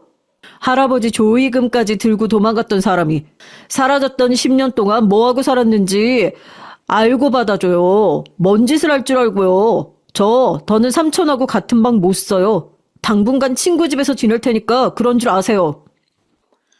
큰아들은 그 길로 짐을 싸서 나가버렸습니다. 학교 근처에 하숙하는 친구 집에서 지낸다고요. 큰아들은 그러고 영영 집으로 돌아오지 않았어요. 집을 나간 뒤 친구들과 함께 살며 곧바로 전문의 시험에 합격해서 바로 병원 숙소로 들어가 버렸죠. 그러고는 레지던트 생활을 하면서 장가를 갔으니 제 동생 때문에 나간 이후 큰아들과는 함께 산 적이 없었습니다. 그러는 사이에도 크고 작은 일이 끊이지 않고 일어났어요. 다 제 동생 때문이었죠. 동생은 50이 넘어서도 철이 들지 않았습니다. 저를 쫓아다니며 기술을 배운답시고 따라다니긴 했는데 사실상 짐이나 좀 나르고 운전이나 했지 영 실력이 늘지 않더라고요. 이왕 기술을 배우기로 한 거 도배나 타일 기술이라도 좀 배워오라고 동네에 아는 인테리어 사장님께 보냈습니다. 그분도 50 넘어 인테리어 일을 시작해 환갑이 넘은 당시에 가게까지 차렸으니 나름 본보기로 삼아 열심히 해보라고 보냈죠. 그런데 일을 배우기는커녕 매일 사고만 더 쳤어요.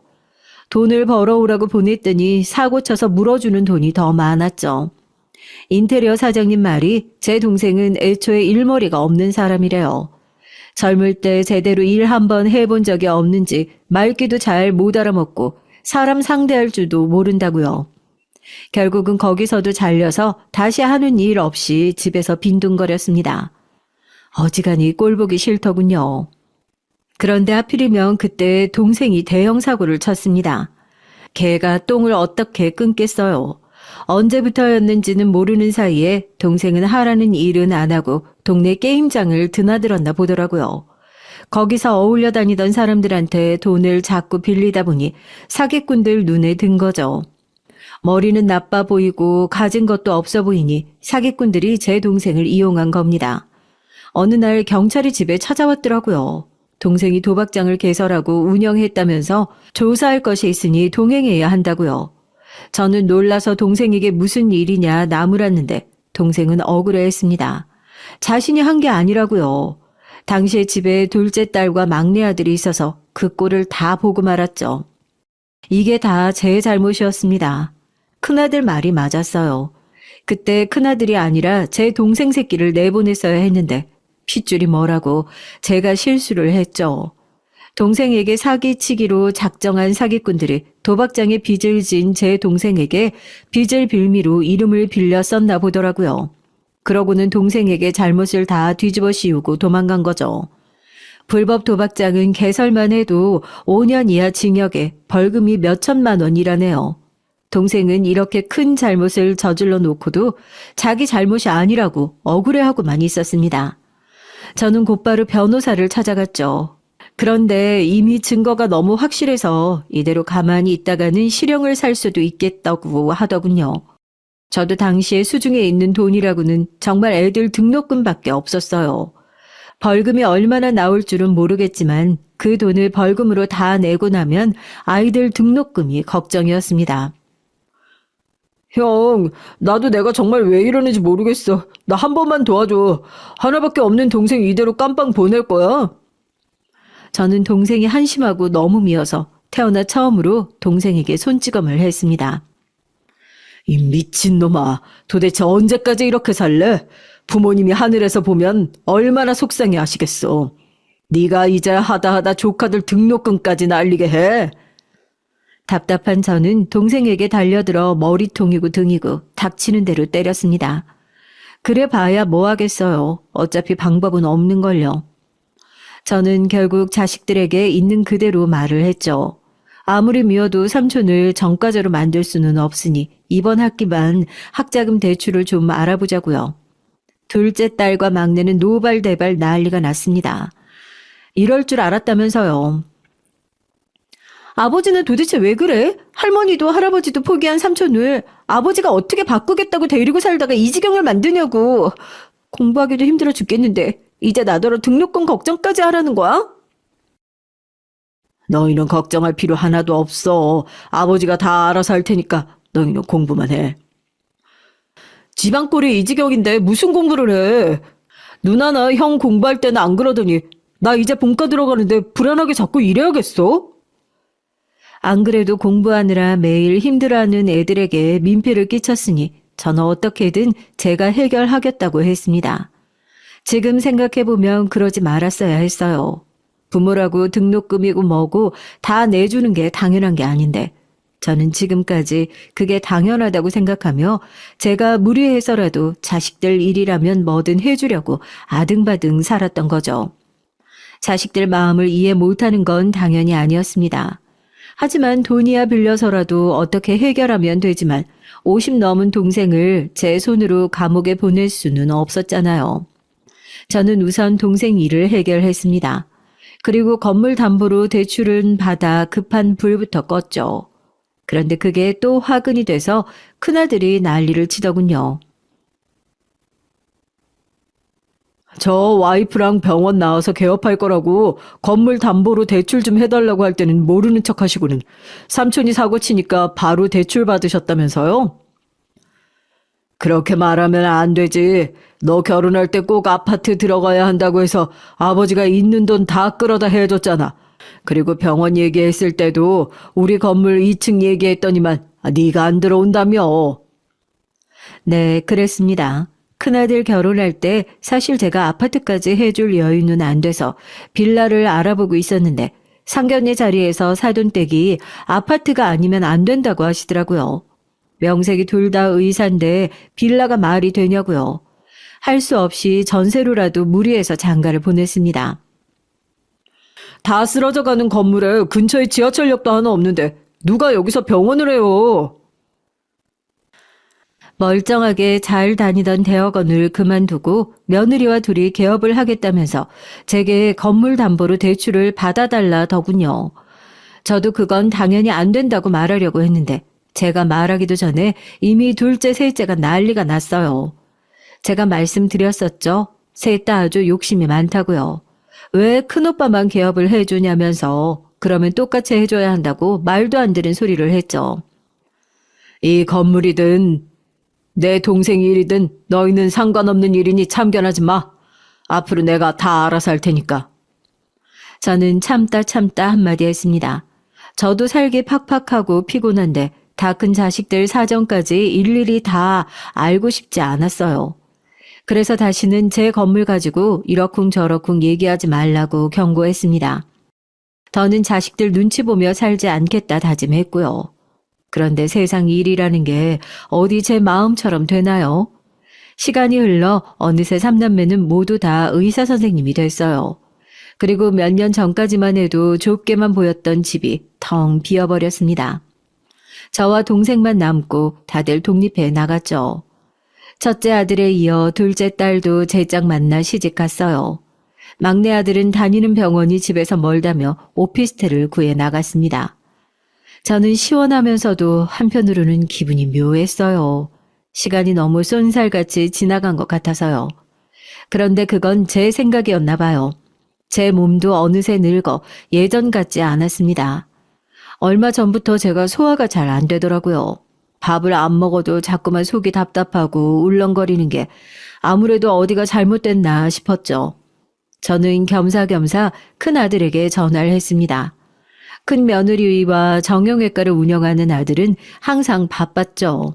얼굴 본 지도 한참 됐고 다행히 오전이라 환자가 덜한지 바로 전화를 받길래 저는 안부부터 물었습니다. 밥은 잘 먹고 다니는지, 병원은 잘 되는지 물었죠. 병원이 잘 되면 뭐래요. 임대료에 인건비에 다 나가고 나면 대학병원 다닐 때보다 더 벌지도 못하는데.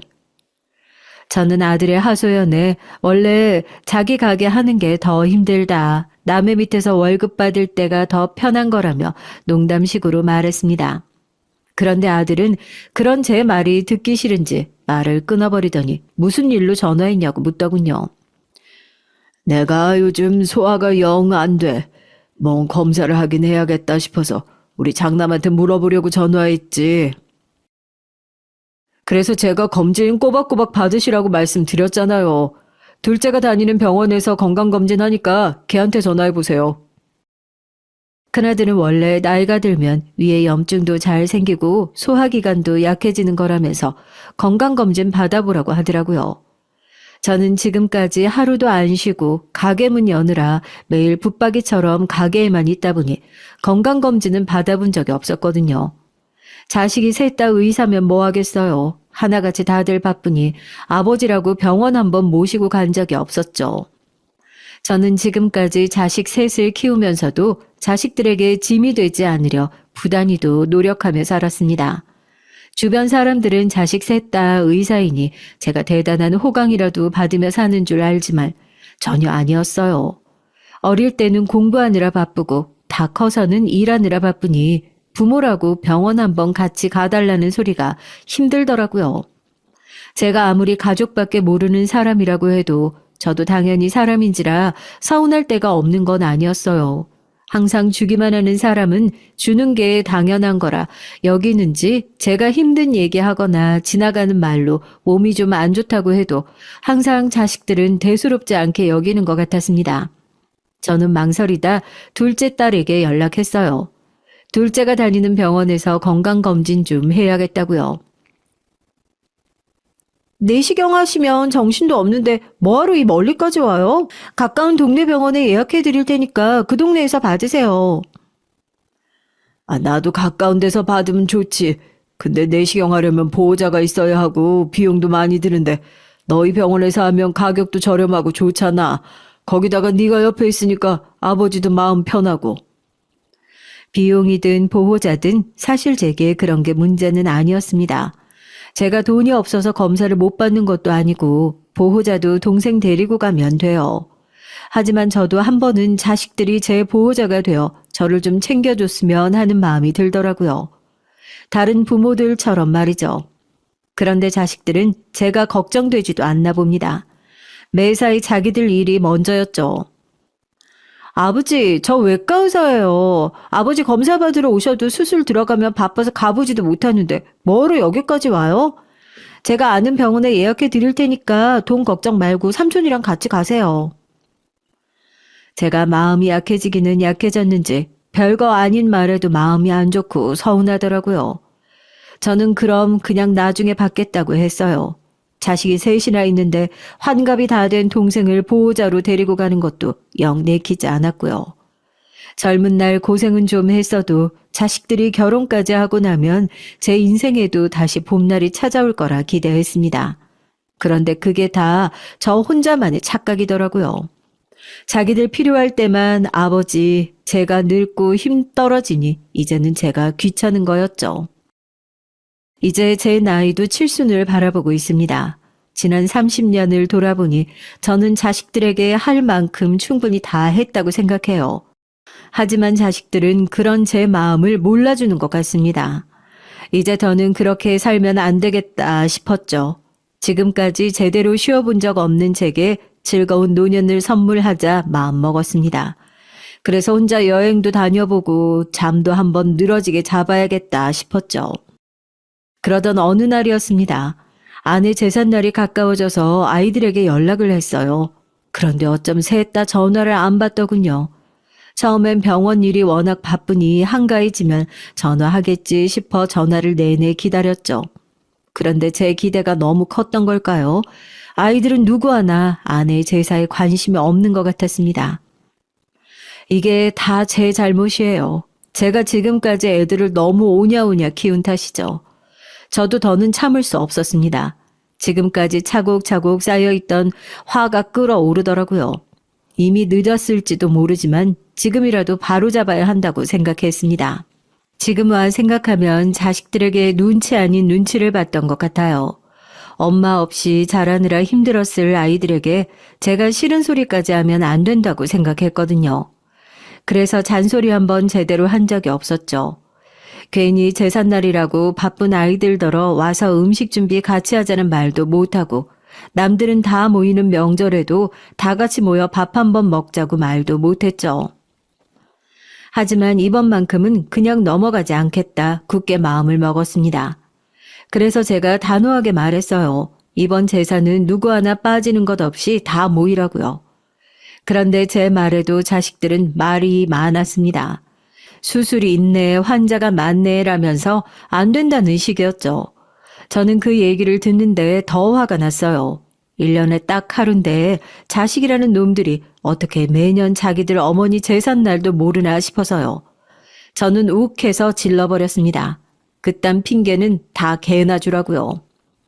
이젠 아버지도 늙어서 너희 엄마 제사 더는 혼자 못 지내겠다. 올해부터는 너희가 한 사람씩 돌아가면서 지내. 이번엔 큰아들 먼저 알아서 준비해. 내가 날짜 맞춰서 너희 삼촌이랑 갈 테니까. 이번 제사에 안 오는 놈은 자식으로 인정도 안 하고 호적에서도 파버릴 거라고 제가 아주 강력하게 말했습니다. 제가 처음으로 말도 안 되는 억지를 부리며 화를 낸 덕분일까요? 웬일로 자식들이 큰아들네 다 모였더군요.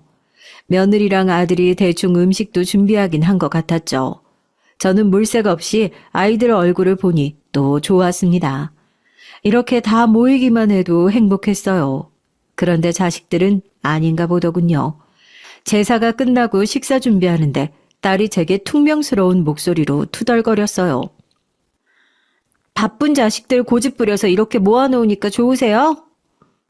너희가 언제 안 바쁜 적 있어? 지금까지 너희 공부한다는 핑계로 엄마 제사는 이 아버지 혼자 다 했잖니.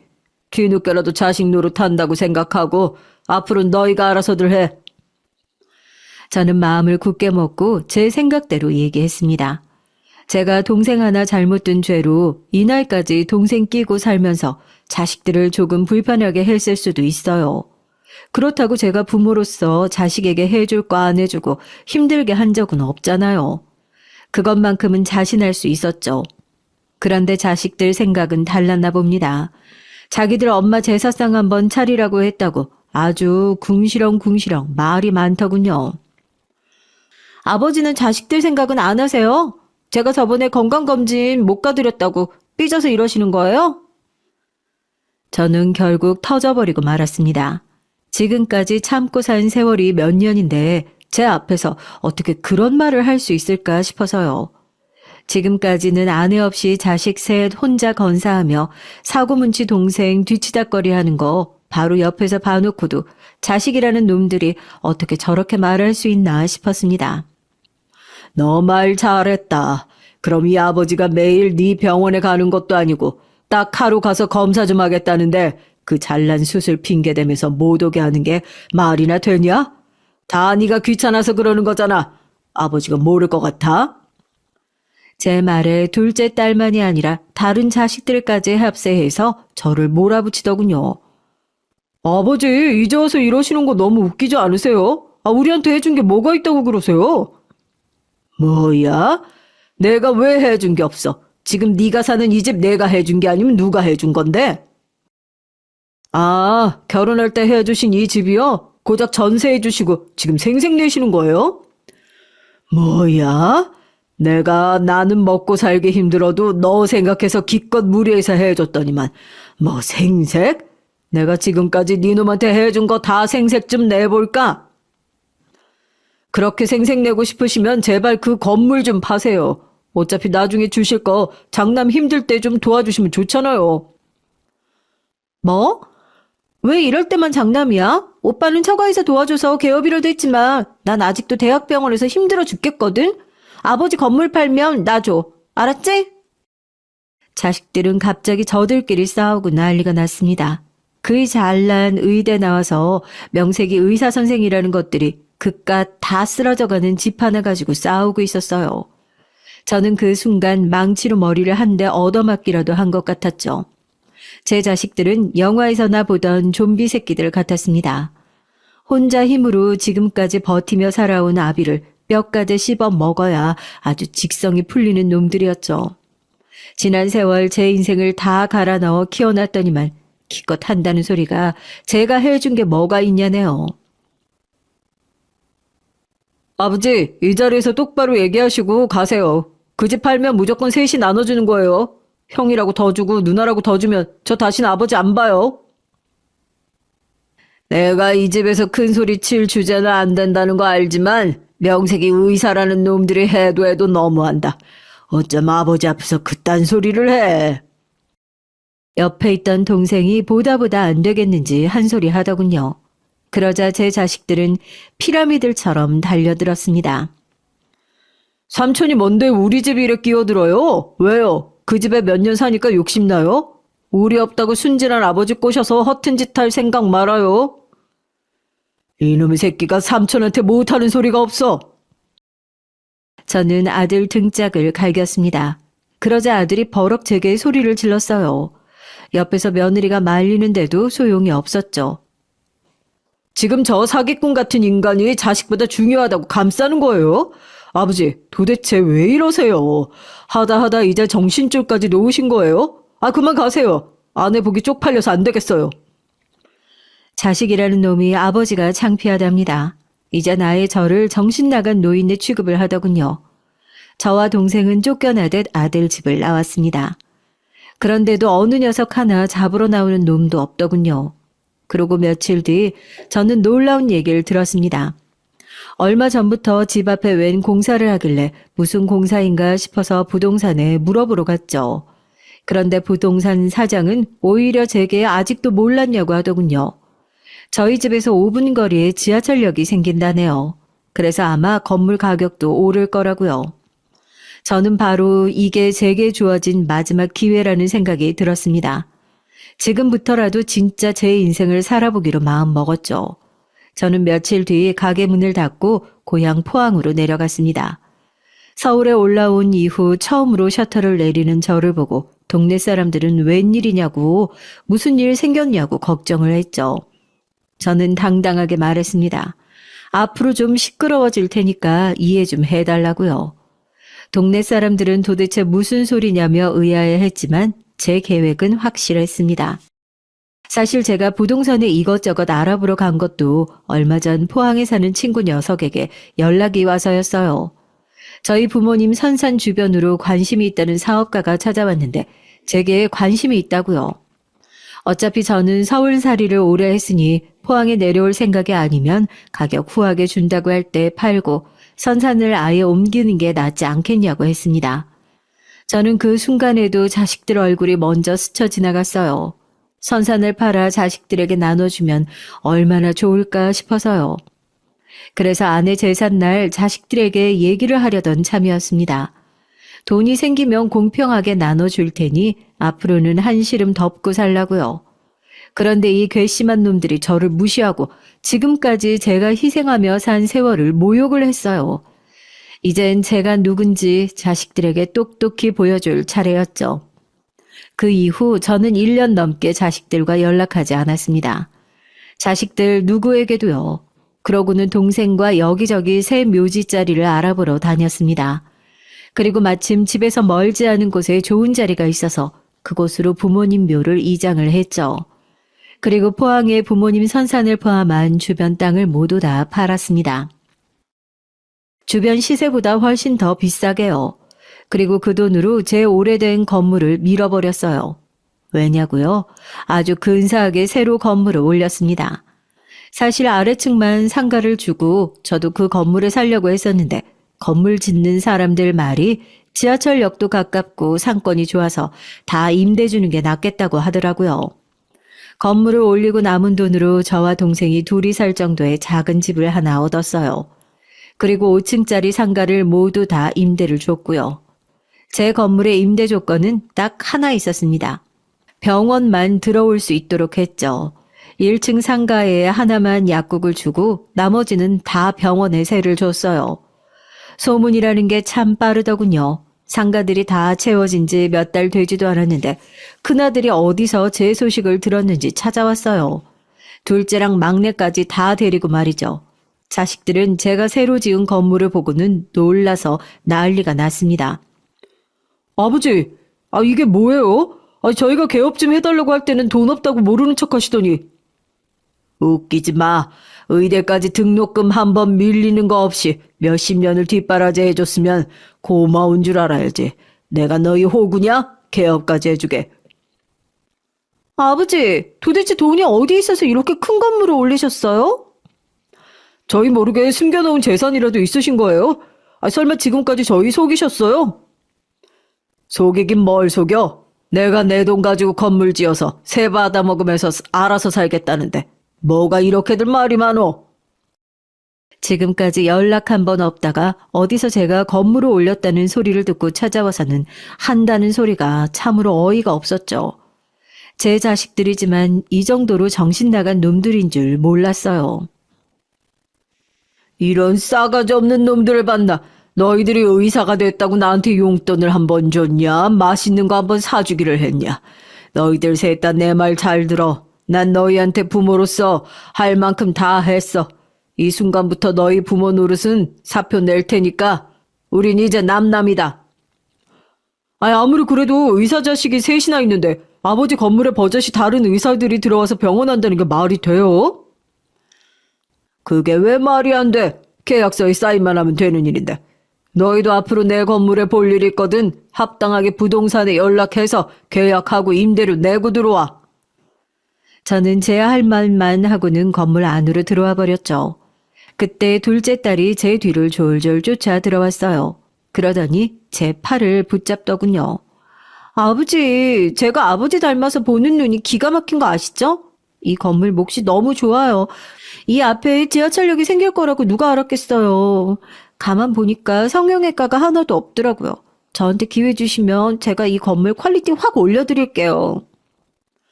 누나, 어디서 선수를 쳐? 아버지, 요즘은 정신과가 대세인 거 아시죠? 저는 큰 자리도 필요 없어요. 저기 엘리베이터 앞에 작은 자리 하나만 좀 빌려주세요. 어머니 장남이 버젓이 있는데 너희들은 뭐야? 아버지, 어딜 가나 경력자 우대인 거 아시죠? 저 벌써 개인 병원만 5년이 넘었어요. 저한테 맡기시면 제가 평생 아버지 책임질게요. 앞으로는 저희 집에서 같이 사세요. 얼씨구 웃기구들 있네. 내 말 못 들었니? 나 사표 냈대니까. 나 이제 너희 아버지 아니고 건물주니까 필요하면 부동산에 얘기해. 그리고 예정을 생각해서 내가 시세보다는 5% 싸게 빌려줄게. 자식들은 그게 말이 되냐면서 제게 한 번만 다시 생각해보라며 애원을 했습니다. 저는 듣기 싫어서 관리실 직원에게 외부인은 철저히 못 들어오게 하라고 자식들을 내쫓았어요. 그날 이후 자식들은 완전히 달라졌습니다. 제게 아침마다 전화해서 시키지도 않은 무난 인사를 하며 앓는 소리를 해댔죠. 건물주가 어쩌고 병원이 어쩌고 힘들어서 못 해먹겠다는 소리였죠. 저는 인심 쓰듯 5%더 할인해서 10%까지 할인해 주겠다고 했습니다. 그러자 자식들은 그제야 제가 독하게 마음먹었다는 걸 알았는지 더는 애원하지 않더군요. 그러고는 큰아들과 둘째 딸은 정말 부동산을 통해 계약을 했어요. 어쨌든 접근성도 좋고 시세보다 싼 임대료가 낫겠다 싶었나 봐요. 그리고 아무래도 제 곁에 딱 붙어 있어야 콩고물이라도 떨어지겠다 싶었겠죠. 그리고 자식들이 하나 더 놀란 게 있었어요. 바로 제 동생이었습니다. 네, 물론 제 동생 많이 부족합니다. 하지만 지난 몇 년 동안 함께 밥도 해먹고 일도 같이 하며 제 동생은 저를 살뜰히 챙겼어요. 동생은 부모님의 선산을 팔 때도 자신은 자격이 없다면서 일체 받으려고 하지 않았습니다. 하지만 제 마음이 편하지 않았어요. 그래서 새로 지은 건물 한 층은 동생에게 넘겨줬죠. 과거에는 실수도 많이 했지만 그래도 지난 몇 년간은 제 곁에서 성실하게 살았으니 부모님 자식으로서 그 정도는 받을 수 있다고 생각했거든요. 자식들은 혹여나 제게 미움 살까봐 제 앞에서 얘기하진 않았지만 분명 마음에 안 드는 눈치였어요. 하지만 상관없었죠. 앞으로는 자식들 눈치 안 보고 마음대로 떵떵거리며 살 거니까요. 요즘 저는 너무 편하게 살고 있습니다. 자식들이 돌아가며 반찬까지 해다 주는 건 물론이고 제가 말하지 않아도 건강검진이며 비타민 주사까지 척척 알아서 예약해주고 관리를 해주거든요. 자식들에게 받는 임대료도 생각보다 쏠쏠했습니다. 한편으로는 자식들이 이제와 제 건물을 노리고 여우짓들을 하니 얄밉기도 했지만 앞으로 제가 살아봐야 얼마나 더 살겠어요. 어차피 가지고 있어봐야 죽을 때 가지고 가지도 못하는 건물 자식들에게 나눠주고 가야겠죠. 나중에 하늘에서 아내를 만나면 아내가 자식들을 어떻게 키운 거냐고 제게 뭐라고 하겠지만 그때까지만이라도 지금까지 못해본 왕 노릇 한번 늘어지게 해보고 갈랍니다.